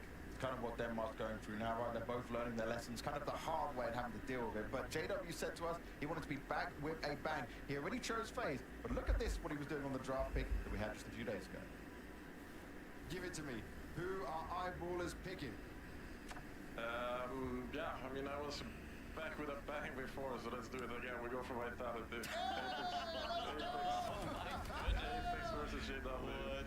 Oh, JW. That's crazy. You're running back on some years. legendary run, man. This is epic. This is exactly what we want. Dude, we might have to start calling you the Kingslayer. Yeah, we'll see. Wait until after the game, we'll see. Do you want to show Zywoo what it's like to be the first major MVP versus the most recent? Is it going to be the old versus the new here? I mean, not really. I think it's more about the battle of the trash talk between me and Apex, and then Yes. Oh my god, I wish this one was at LAN. And we do wish this was at LAN, right? You can see it. We know what Apex delivers, right? All that trash talking, all that fun, all that excitement. JW wants a piece of that himself, you know. He's well measured in how he spoke to us and how he responded to this. I think I was more excited for the pick than he was, because, do you know what, honestly, it just filled me with joy that he is going for these picks. He's not just like, oh, I could have chosen, like, I don't know, Paravision or a Pain or something like that. Right. He went for a big team again because he knows what it's done for his team already. And the fact that they were able to already take down FaZe is one of the stories of the tournament for me. I think it's one of the biggest upsets from the first round. So to keep that mentality moving forward, at one point I would probably say, come on JW, just take it easier, team. Just get to the LAN with your boys. You know, make it a little bit easier for you guys. But I like it because at the same time, all of these games, they're just invaluable in terms of practice and what you're going to learn from them, because you're going to see the best teams in the world give absolutely everything that they need to in order to try to take you down. So in what was supposed to probably be a humbling experience for someone like Bob XD, ended up being one where his limit testing actually proved that it could work in a live environment. And from that, right, we're now starting to start looking at Vitality a little bit, because Vitality, best team of the year, they got all the accolades, they got all this confidence going through them, but right now, right, for them, this isn't their focus, right? Maybe they're going to be not as clear and sharp when they come into this. Yeah, they want to be in the LAN finals. Yes, they are expected to be, but there is something, just some aura around this where I feel like their mindset is going to be elsewhere, future, throughout the rest of this year, more so than here. I feel like in speaking to them around this tournament, it already feels like they didn't really make as concrete as an objective regarding the Blast Bounty event, because like you're saying, there are a couple events in the season that maybe you just regard with a little bit more prestige, and also people would probably even give themselves a pass because it's the first event of the season. And to Vitality's credit, you kind of have to give them a pass. Thinking about the 2025 bounty where they lost out, then went on their 8-tournament win streak, there's a lot to love about this Vitality team, but you might not get every single piece of it activating at 100% in this tournament. Looking at this, Zyru though in the opening game, he did farm, he had a good job. It was against Virtus Pro, you know, like it should be a game where they're confident, they can just be running through it. I didn't see anything which made me worry at all there. It was good score lines, there was no real stress moments from there. And remember, they're not playing on a boot camp, they're all taking their time. They're going to have plenty more chances across the year to be playing in LAN environments, maybe here in the studio, stuff like that. So for now, I think they're just easing their way into it in the correct way. But Zyru showing up even online is a positive sign. Zyru absolutely farmed VP. There's no way to beat around the bush there. He smurfed on them. This was a complete masterclass from Zyru, which is exactly what you want to see coming off of him being labeled by HLTV the #1 player of 2025. I don't feel like there even has almost that much to prove in this kind of environment, and yet he does overperform. He does show everybody that he is clearly a class above the teams that he's going to be facing in the online qualifier portion of this tournament. So he, along with people like Flamesy, people like mayb, definitely are trying to show that they're going to start the year on the right foot, that he's going to still keep making the strong reads against any level of opposition, and it would be a mistake to bet against Zyru in a match like this. We say this so often though, right, about Zyru, that he doesn't so much have the ego with it. I know he got the #1 player in the world spot, but do you think with all the comments and the controversy and the discussion around it, that maybe he's thinking, you know what, screw these guys, I'm not letting this happen. I'm going to next time win it, but I'm going to be there winning and you can't deny me it. To be fair to Zyru, I don't think he reads too much of the internet chatter, but I feel like the fact that there was even a semblance of a doubt when you win 2 majors, are the MVP, should light a new fire underneath him. And hopefully that's something that he can build towards so that there isn't even a conversation, because I feel like it was a fair conversation to pit him against Donk. I understand why HLTV would have ranked Zyru higher with all of the accolades that he was able to grasp onto. But if Zyru could just put up slightly better individual performance, if he left no room for doubt at Budapest that he was the MVP, because let's not forget that there was a bit of a question there. Is it going to be Rops? Is it going to be him? People were refreshing pretty frantically there to see, does the year end with Rops stealing one of his trophies? And that would have been a big one if Robs could make it possible. But you do have to know that if you sit on a team like Vitality or Spirit, you probably are just taking second place, no matter if you are really good. When you've got these kind of players on your team, though, you have to kind of take that L with it. But before we go any further, we need to take a look at the maps, so it's time for the veto.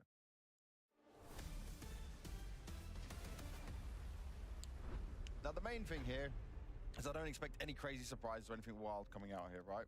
We know how this should be going. But I think for eyeballers, it's just about getting off to a good start in this, you know? Coming right with the right mentality, no matter what map ends up being.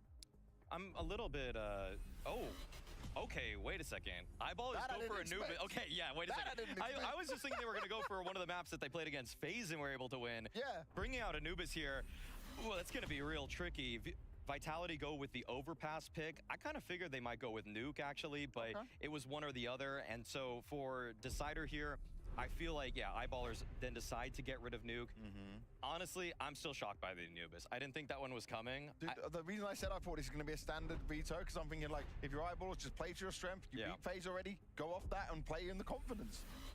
Well, they still get the Mirage, which they played well against FaZe, but I also, man, I mean, I didn't really prep for them to even go for Anubis. I just thought that they were going to go with one of those maps that they already beat FaZe. So I'm kind of shocked. I'm interested to see if anything too much has to change. We did see Vitality play Anubis at the beginning of last year with Rops.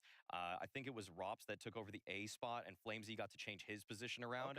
So I think that actually that ended up looking a little bit better for some of the individuals on the team. And in general, I think mayb in last season, or in 2025, the last season Anubis was there, he looked way more confident on that B bomb site anchoring position when it was him next to Flamesy instead of next to Spinks. The question for me, though, right, is that I'm sure, for example, eyeballers, what they told us, they came back to practice a little bit earlier than what Vitality did, but who's going to be more ready on it? Eyeballers definitely got to have a way to go with this, but I do think now, eyeballers, what they told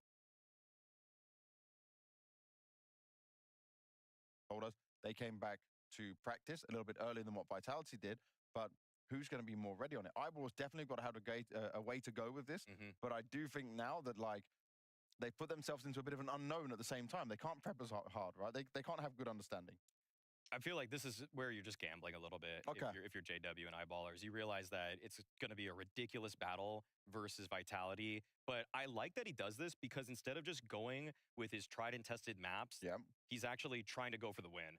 If you just kind of went for, say, a Mirage or something like that, it would show that, yes, we know you're pretty good at that because you beat FaZe. But then once Vitality downloads the data on you and watches what you did in your last series, they're going to get counter-stratted so much harder. So Anubis means that Vitality's going a little bit more into the dark here.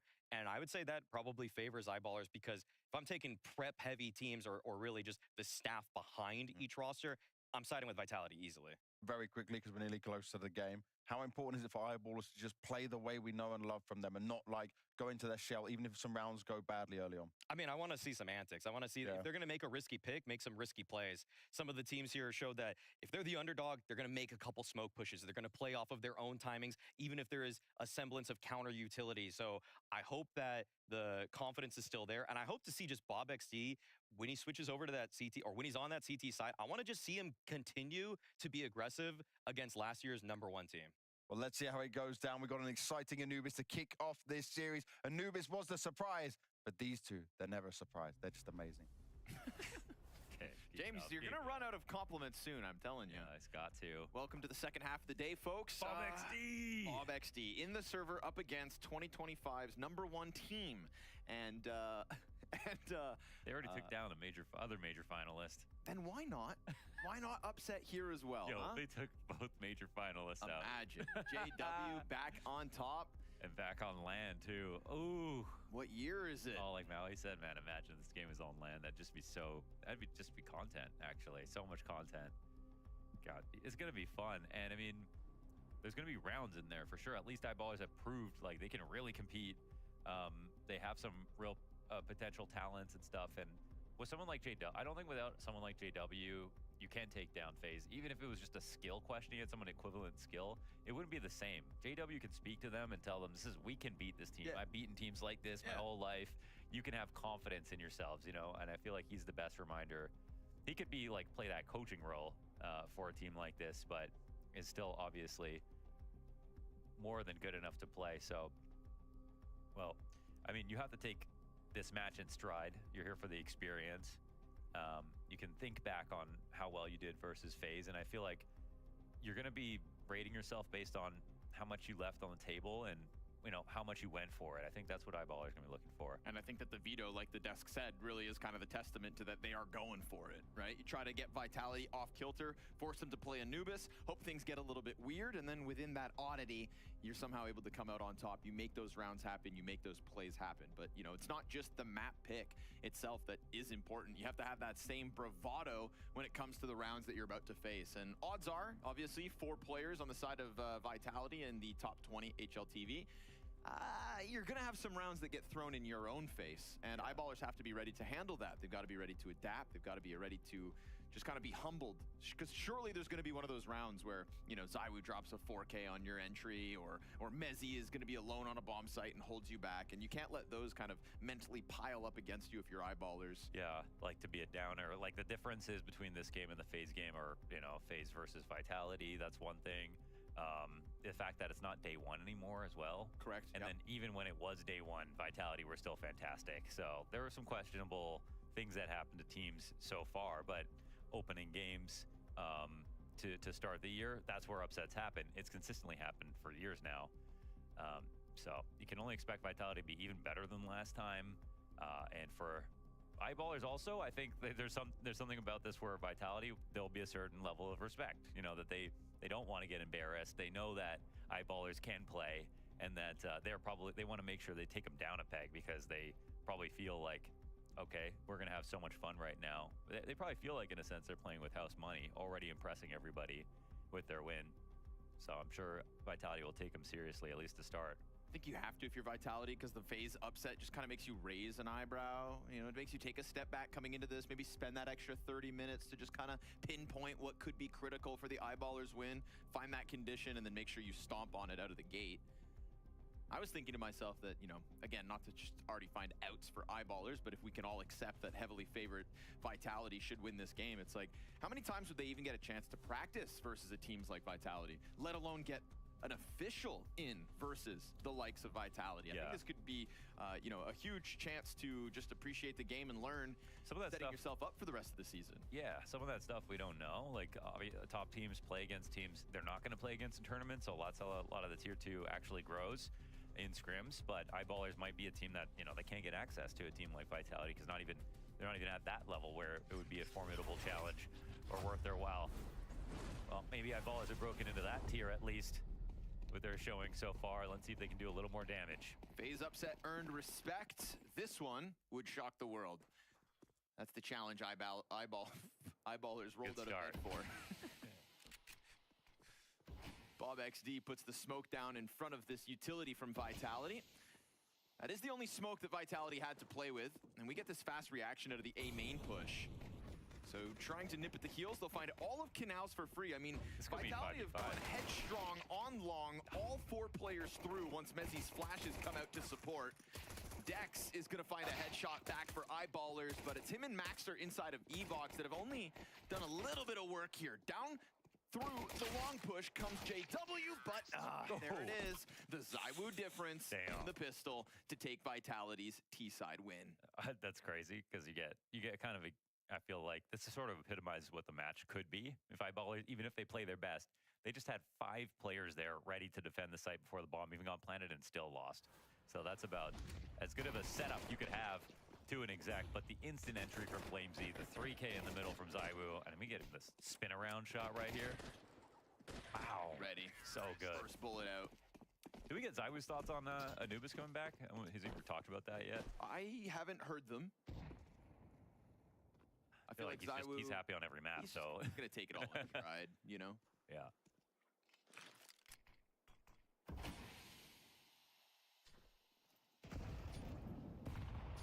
Zywoo the kind of guy to stop to smell the roses. And so here on Anubis, something fresh. I think one of the things that helped Astralis, like during their era, was the fact that they banned Mirage. And Mirage, what was it? It was like the map that, one map that came in was like their worst, one map that went out was like their worst map, and then the new map that came in became one of their best. I can't remember exactly. Should have been more prepared for that moment. Seeing as you're the one that brought it up, you it's mean? only 7 years ago. Only. Damn, time flies. As do Vitality here in round 2, very quickly swarming into this A site, finding 0 resistance. The Eyeballers B stack. It makes sense coming off the pistol. When Vitality were willing to go all in off long with just the Mezzi flashes, you'd hope maybe they'd rinse and repeat. That's what the stack was hoping for. Instead, bomb down for Vitality. And Eyeballers can go ahead and try to win the next one with their upgraded pistols. But don't lose them now. That was a Kevlar and Deagle or 5.7. Mezzi gonna make a bit of money. Zywoo actually drops Maxter. I was thinking it would just be a nice, you know, rinse and repeat in the follow-up, but now it's the majority of Eyeballers dead, and that's gonna make the next round all the more unlikely. What would be a great bit is if we had like JW yelling over the webcam as if they were on LAN, like if he kills Apex. I mean, you can still do it. I know not every player has the charisma to pull off the at-home trash talk, but Apex is always throwing middle fingers up to the camera, still making, you know, hand gestures and doing what he does. Gesticulating. Yeah, the one online player I feel like that was really good at this was also Halzerk. He would do the fake fist bumps to his teammates. Try to, you know, you got to put yourself in that space. Got to wear jeans even if you work from home. I did all my top 20 videos with my like tuxedo on, and everyone was like, "You're not wearing pants." I was like, "I was." What about the shoes? I'm a method actor. Because we always say, Launders, the shoes are for the fans. I'm Asian, no shoes in the house. Okay, that's fair. Good on you. Socks? Socks, yeah. Okay. I keep it cold in there. Also good on you. So that even lighter round for the eyeballers here. This time they don't go for the all-in stack. Get a little bit of a lean here between middle and A. And Flamesy gonna get dinked in mid, so that'll cause Vitality to just hit the brakes ever so slightly. Bob XD on the flank. Here comes the menace. Timing's fantastic. Oh, yeah. Kills Apex. Remember, Flamesy down to 10 health. He doesn't want to linger by the bridge. That's going to draw Mezzy over to try to deal with this. And we've got eyeballers setting themselves up to do some real damage this round. Put themselves in a great spot. They got Vitality definitely a little rocked. Still have to worry about the, group up explode, because on either site, that's going to take place soon. And we saw what happened with the pistol round, even though they had so many players there. Couldn't stop the overwhelming force, and oh, that's one back. Yeah, you find old Bob walking across the bridge. Old Bob. ZywOo the troll that resides beneath it. Miss Molotov though on the execute. There's a little ring rust for Vitality's exec. Desert Eagle that they would have loved to have connected comes through with the second. P250 finishes off Flamesy, pressures on Vitality. Mezzy's going to alleviate that slightly and then go into the bomb plant. But good on eyeballers, keeping the cost up, making Vitality sweat for this one. Nothing to lose with one set of Kevlar on decks, no kits. And there's the flood out from heaven, but Mezzy ready to react to it. He'll be the guy that just puts it in. And you've got Vitality off to the 3-0 start. I feel like what JW wants is he wants like Bob XD to get another great round in this match. I feel like that's what he's secretly cheering on. Beyond obviously himself also getting some ridiculous op 3K or something. Hunted down by Bob XD. In broad daylight.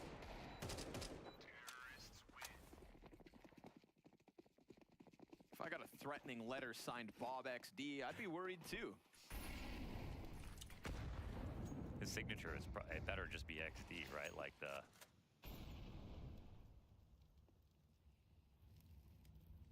It better be. Yeah.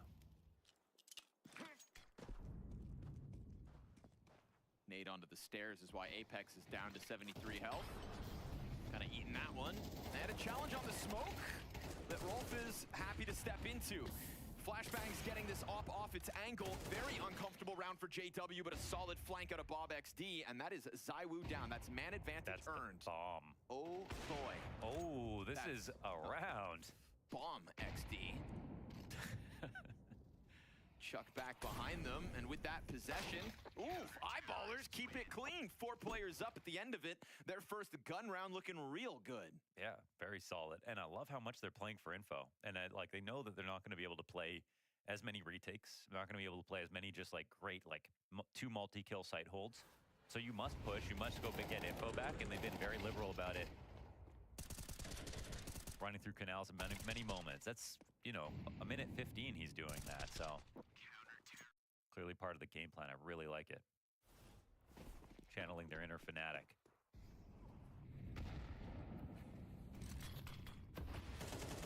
Oh, that's a sweet find. Not often you see ZywOo get caught off guard like that. Was he... Bob's got him twice now. Okay, we'll keep an eye on that head-to-head. Yeah. That'll be the fun one. Oh. But trying to keep it active, and Mezzy's got a solution unfolding here inside of B. JW not able to get any kind of an angle going with that op, and so it completely gets rolled over by Vitality. And I was thinking to myself, 5v4, Bob XD beating ZywOo in the head-to-head, 2 gun rounds. He's got him both times, but here it is again, right? Mezzy ready to just roll. And so far, Mezzy's been the solution for Vitality's struggled spots. When those pistols started to come together, he was that driving force with ROPS to get them into A, to finish it off, to not lose to the force buy or the light buy. And as bad as it is that they lose so badly with all those guys in the site, they had all the guys in the site. Like I do want to see rounds like that where like eyeballers are picking the right spot to stack, or they have an idea of where Vitality want to go. These are good signs. It'd be a different thing too if like that player coming through the smoke grenade gets caught and then that forces Vitality in, and the bomb site, like you said, which is stacked, is able to hold, but you send one guy in to die for free and then everybody else goes down empty-handed. I was like looking at the ground, right? And it was hard to tell. Not exactly sure if he got blinded or... It's far away, let's see. Oh, okay, just went to dodge trying the to turn flash, it back. So, yeah. Bob, like a semi-trailer, just slams through him. Apex coming through the smoke on E-Box. That's what unraveled it all.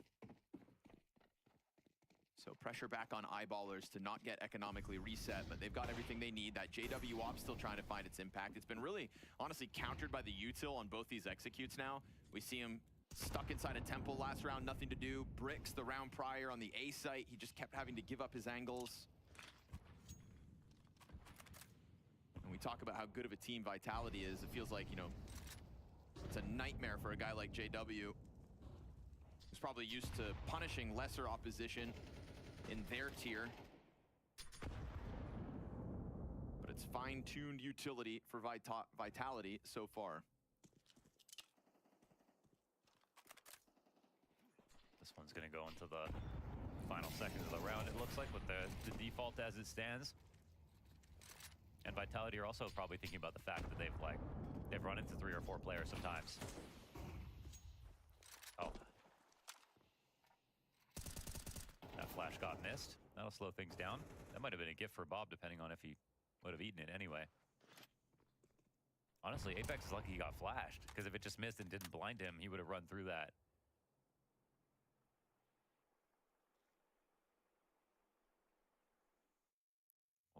Very aggressive line here.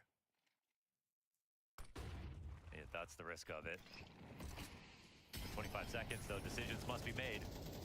Vitality met by a smoke as well. That's a well-timed piece of util coming out from the defense. Rolf on the close smoke. Oh! Zywoo snaps it into him. Flamesy one and done towards mid. Tough spot for JW. Still manages a double. Another moment here where the pressure's on. Drop from Maxter. Insta-kill. And no round for Vitality because the long player just has to stay tucked in. Oh, Maxter comes in with both. And that is JW getting a critical 2K to set up that 2v2. It's a great second shot. I mean, it didn't have time to breathe, but you have to take in the fact that it was a very hard flick to hit. So nicely done, just like old times here, JW. And that was, I was gonna be like, oh man, that happens to them now? Whew.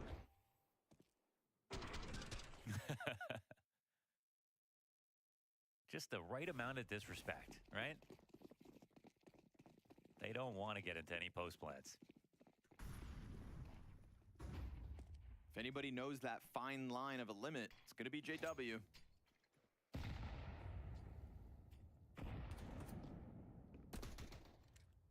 New map.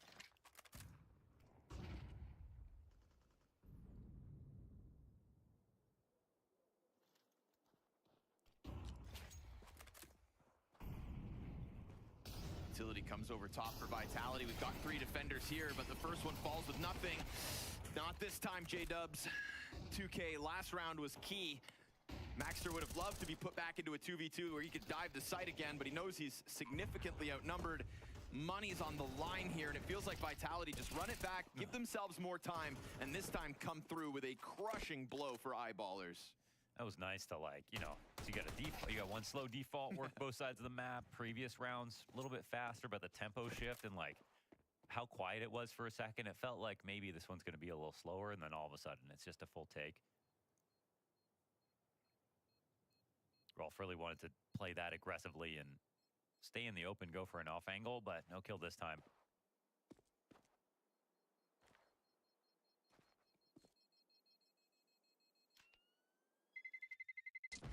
Terrorists win.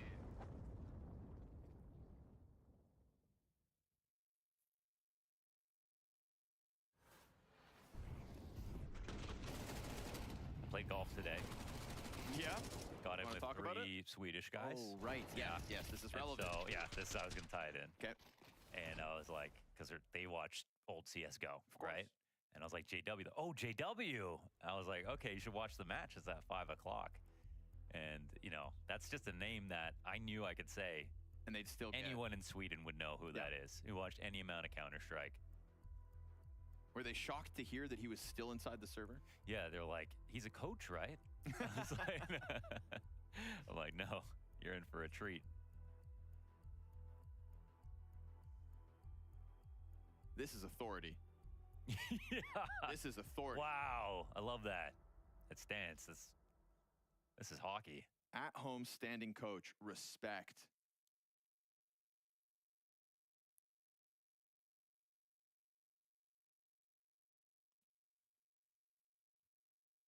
ended up hitting the chair. I love that. It's probably tough, though, getting a read on this game so far for Eyeballers. You know, A-Site held so well the round prior. And then last round, it just got slammed, and we get to see, again, the vitality difference. So Eyeballers CT side here kind of just continues to survive on the edge. Haven't been thrust back into the saves just yet, so they've got that going for them, but it is Vitality pulling ahead, 5-2. Vitality showing that it's not as though there's a part of this map that they can't get into. You're just going to win some of those rounds when JW throws out those nasty 2Ks.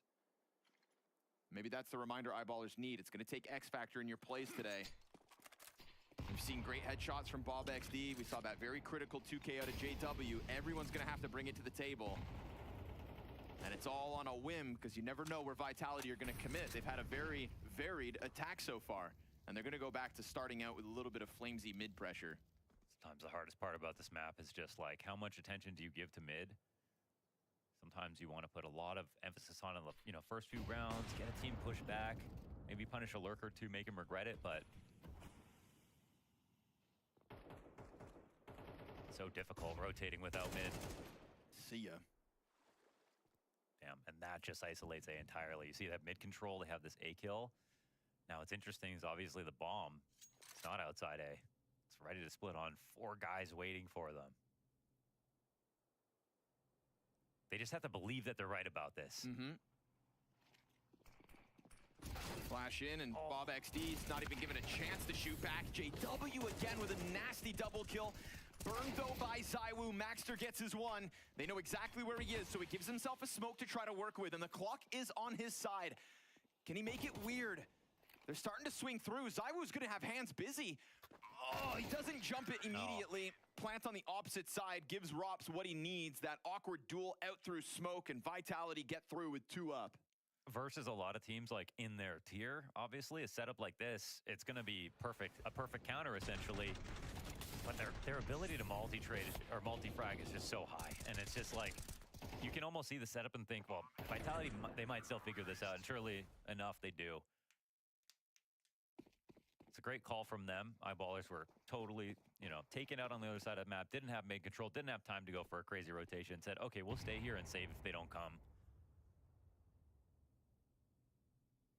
Vitality probably thought they were going to try to panic and go, you know, around to the other side of the map, but they didn't bite.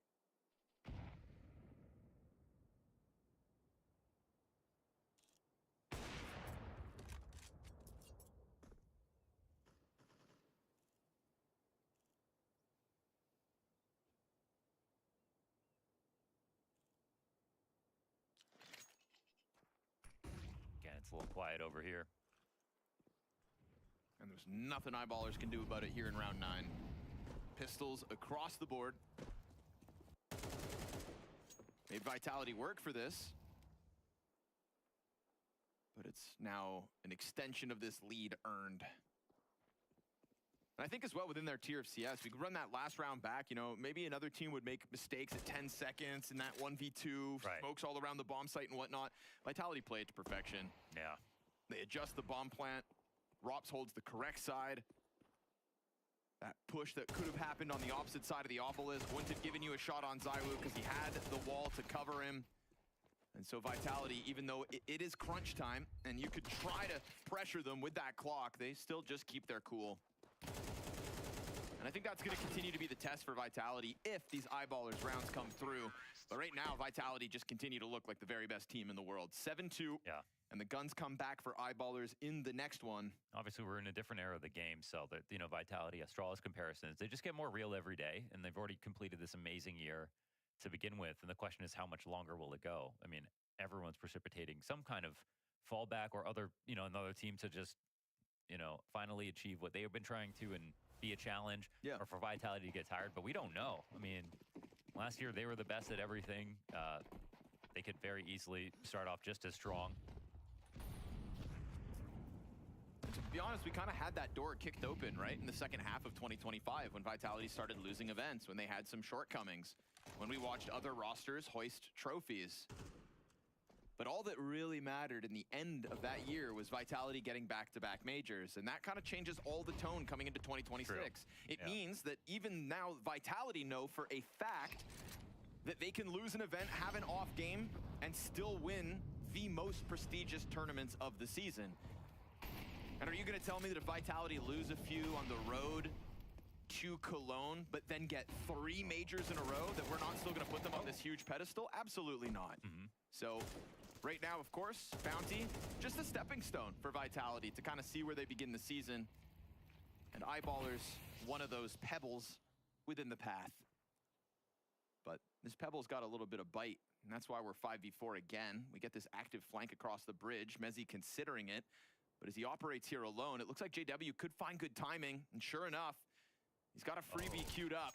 He'll shoot mayb, execute him, and at 35 seconds, a 3v5 all in from camera, back turn to Bob as well, and JW right in with his next one. Fluidly moving through this round, JW comes up with a triple kill, and Eyeballers with a 3rd round win. It's awesome, man. Like, he knows they're human more than anyone else, so that's just great. And there's, again, you want to count up the rounds that, regardless of a win or not, the setup was good, like the stacks were good, just a couple of shots getting missed. I mean, there's been a lot of them, so this one, a flash misses, and then Rolf saves it with his aim, and Rolf's obviously, knowing he dodged the flash, is probably a little upset he doesn't get the kill, but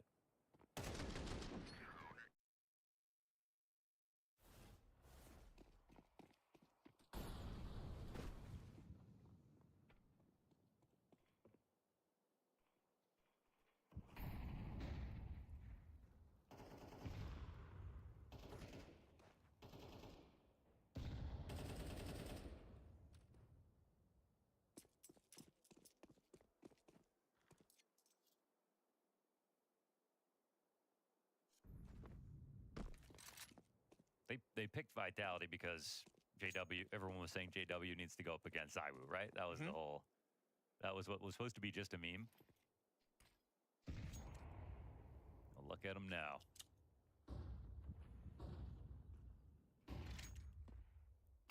Some commendable moments already throughout this CT side. Hoping to catch Vitality on an off day, on an off map. Well, it's going to take a little more than just the JW op shots. He finds one in the middle of that execute. Insta-kill out of Apex. Nice shot. And with that, ZywOo can just kind of patrol the site to see if anybody wants to throw that wrench in the works. But now bomb planted, hands no longer busy. Beautiful shot from JW. And Bob XD comes through with one as well. But now they know about that flank. It's mayb low. The nade. Yep. Perfect. Gonna finish that one off and force Apex to try to come through with a 3rd kill in this round. He has a smoke and a kit. Ooh, and the kill. So put the clutch on top of it. Bob XD coming through with another for the Eyeballers. Here he is, making Eyeballers proud all over again. And him and JW has another great round, actually.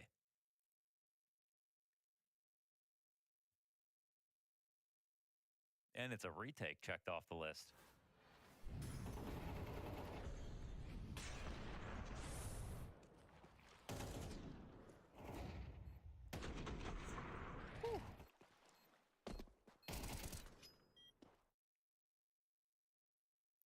Sweden is so back, man. You have Mail09, everybody's bold prediction. Eyeballers taking a phase.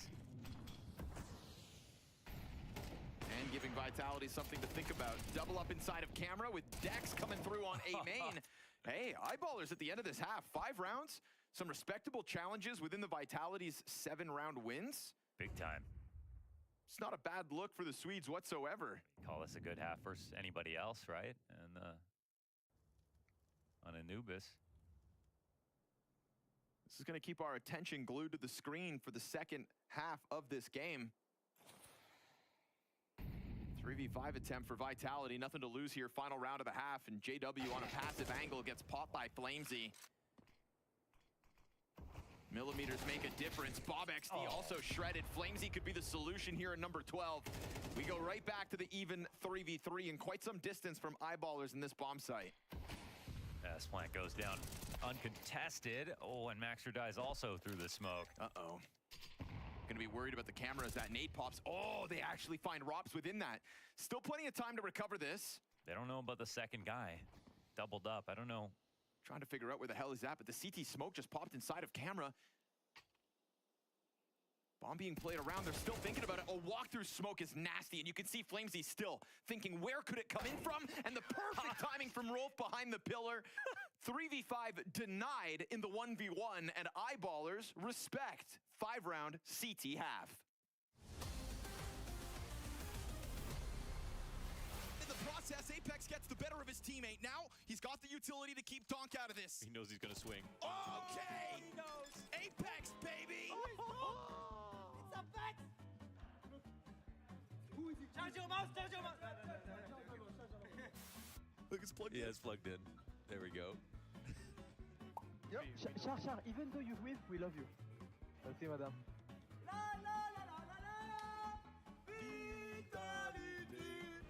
I'm gonna make sure that I always put 100% effort into it. Don't know if that's coming through. Then you know you lose this timing that you get with the element of surprise. It's like worth it to almost lose a player there. He wants you, baby. He wants you. You wish you would be him. Jimmy. Even in the fucking train on pub, you shook me.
Well, if you showed up today with the dream of JW upsetting the #1 team in the world, I'll tell you, that dream is actually alive. Between him and Bob XD, we had some solid individual moments, and even that last clutch coming through for Eyeballers shows they've got X Factor. And X Factor is what causes upsets. Now, the problem for Eyeballers is still Vitality look rock solid. Everything you wanted to see from them, but that's what I kind of feel like makes that 5 rounds even more special. So, I mean, they've kind of done the hard part. I mean, doesn't mean this side's going to get easier. That's going to catch you blind, but luckily for Eyeballers, Flamesy, his aim betrays him. Jumping down through the cameras, it's an all-in. They keep it simple. Rob's given a shooting gallery towards the bricks, finds his head ripped clean off, and a T-side pistol for Eyeballers could genuinely tie this game. When you play on Swedish ping, it's like you're on LAN anyways. True, they're up there, right? So up there in the great north. That's what we all used to believe was the reason that Sweden was so good. Like, unironically. Long winters. Long winters and low ping. Mm-hmm. I mean, it couldn't have hurt. Yeah, I don't even think Zywoo could win this round. These guys are bloodthirsty.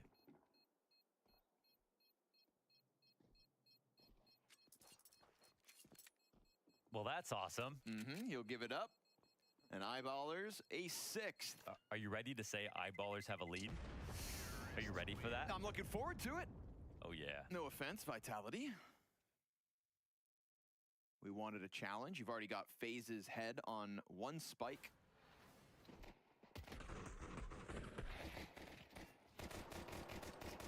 Taking a big swing at Vitality now. The miracle in Malta.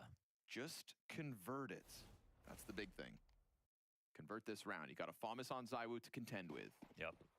MP9 for Mr. Mattisclair. You know the buy's coming. What's the call?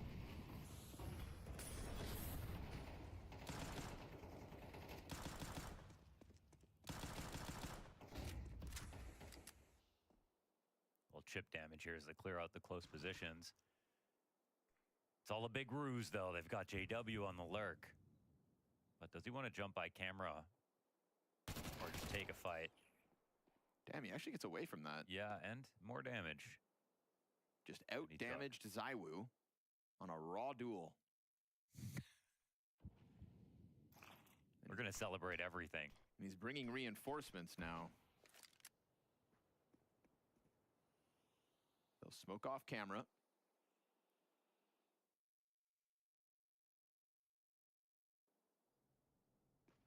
He's getting ready to reform the B attack, and JW putting it on himself. Oh, to make a lead happen. It's the 5-7 to take him down. That little bit of damage from ZywOo helped. Cuts the head off the snake, but Eyeballers still looking to slither down through camera. They're starting to get pulled apart, though. You lose the first in, the third in, but ooh, Apex rushing things. Does it give them a chance to evacuate? No. Bomb's already down on bricks. Robs hits his headshot. Low health here for 3. And now ZywOo is trying to come in, serve up that distraction, drops bomb, and pushes Bob into the clutch. Oh, he didn't full clear that. He didn't. He might get walked up on now. Sitting duck. And because he doesn't go that 1 inch further, oh, it's Vitality's forced by win. Gosh, he was so close to clearing that out. Gosh, golly gee. Frick. Fudge.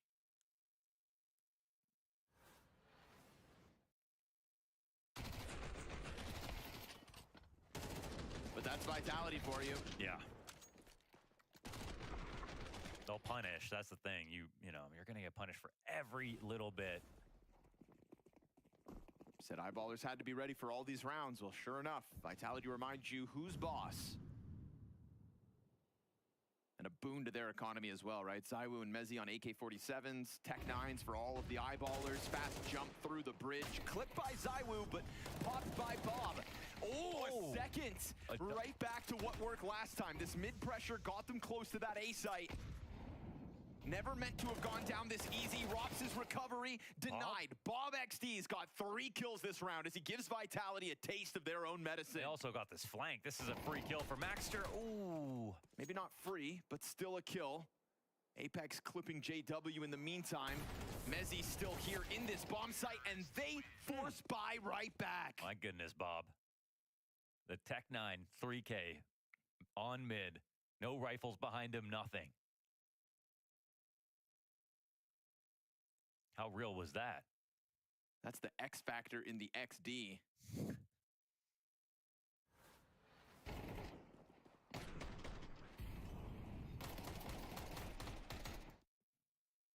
Uh-huh. And that's even with Apex getting away with that flank kill. That could have actually looked even worse for Vitality. Now, Vitality are going to come back into the force buy of their own, but this is one of those weird ones where you're kind of prolonging what could be the Vitality save. You know, you go back and forth long enough, and all of a sudden with a 5v3, it looks like Eyeballers A tie this game at 8 rounds each, but more importantly, have a save on the other side of this. That's unreal. Lead on the table. Prime for the taking. I mean, the fact that Bob's having another great game, JW's having a great game, Eyeballers are tying this map. Go on. I mean, it's the weird part that looks like it's sustainable for some reason, right? Like even in the first half when they lost a few rounds, they still stacked the right sites. They lost a few trades here and there, but they won their own clutches. They even won a retake at the end. They were going through the checklists of things that they need to do, their bucket list of things they need to check off. to say that they, you know, proved themselves versus Vitality, and they did that. But it looks like it's not going to stop at 1/2.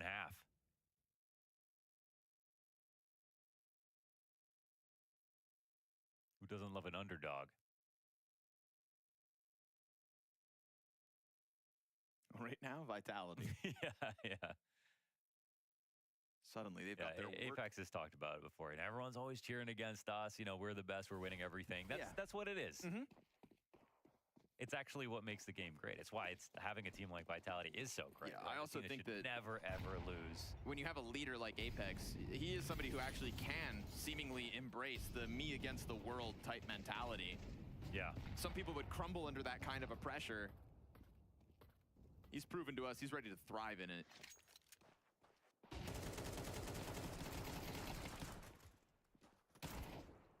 Like Yanko brought up at the HLTV Award show, one of the best moments of 2025 is Apex giving the middle finger to thousands of Americans in the heart of Texas. Yeah. Yeah, highlight of the year. But this round starts with another Eyeballer's curveball. Flamesy walking away with a kill. Low health, sure, but still, you know, you've already been reminded by Vitality that you have to stay on your A game from start to finish through this T side. And the worst thing that could possibly happen right now is to let Vitality pull back in the lead with not even a fully Kevlar'd team. It's a tenuous moment where, you know, you want to make this call correct. You don't want to throw this round away. You still actually, if you look at the map, are in a very good spot. And Vitality are suspicious about the right thing. It doesn't mean anything, though. They're just bringing a bunch of pistols over here. This is still great staging to the round. There's no close positions on the site that have been taken up. It's going to be pistols retaking. Ooh, clean shots out of Dex. There we go. Goes a lot of the pressure. ZywOo's still in the middle, but even his element of surprise after 3 teammates die around him's not enough. And this round goes exactly how it always should. Eyeballers easily sweep away the Vitality challenge. You gotta say Eyeballers are in the lead. Let's wait for the bomb to explode. We can do it Okay, together. because it's ROPS, yeah. We can do it together. All right. We gotta wait all the way to the... Mm-hmm. All right. Yeah. Right when it... Then we just... Can't say it now. If ROPS had a kit, we'd be on the edge of our seats. But at worst, it would have been a death. Eyeballers are in the lead. I try to say that as awkwardly as possible. Yeah, your timing was crazy there, dude. Like you forgot how to read.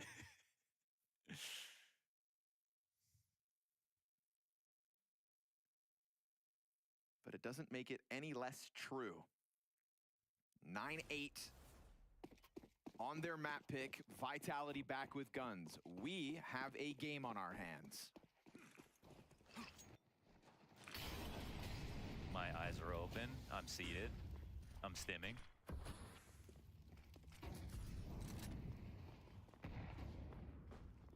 Dex feeling feisty in mid right now. He's bolstered by teammates right behind him. Dodging the flash, taking the pressure down to camera, but ZywOo's gonna cut off the tail end of that.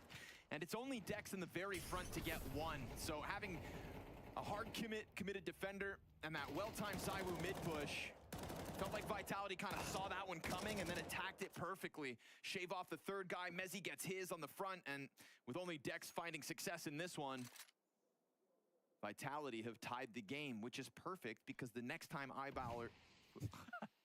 What's wrong with me today? You on Quaaludes or something? No, but if you're offering. Eyeballers are in the lead. We get to say that again, maybe another time. I'm down to go for every time. Okay. Yeah.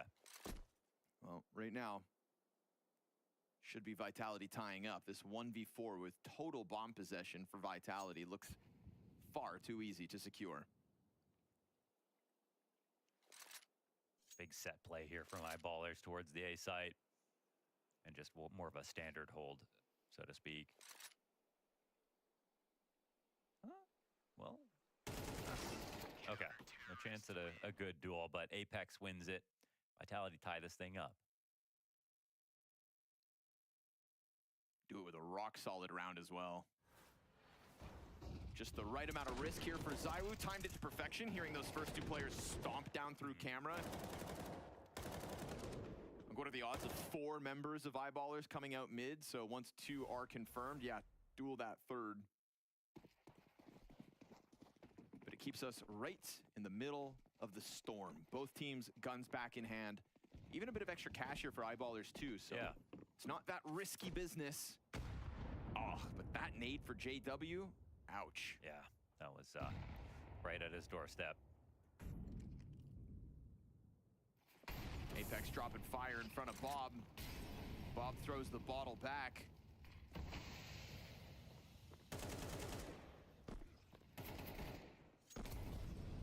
Just showing a little bit of skin here to keep Vitality's B defense on its toes. Back to working at default. Bob's really suspicious about a re-aggression. He's really right about it as well. Ah, and he catches Apex off. That's nice. Down to 20 HP, you'll take that. It's been a real weapon this game, but oh, there's one back for Messi. Yeah, through the smoke over towards Long B. Rolf gets killed. Flamesy wins his duel on camera as Dex was cut off from the JW op. A little bit further ahead of JW.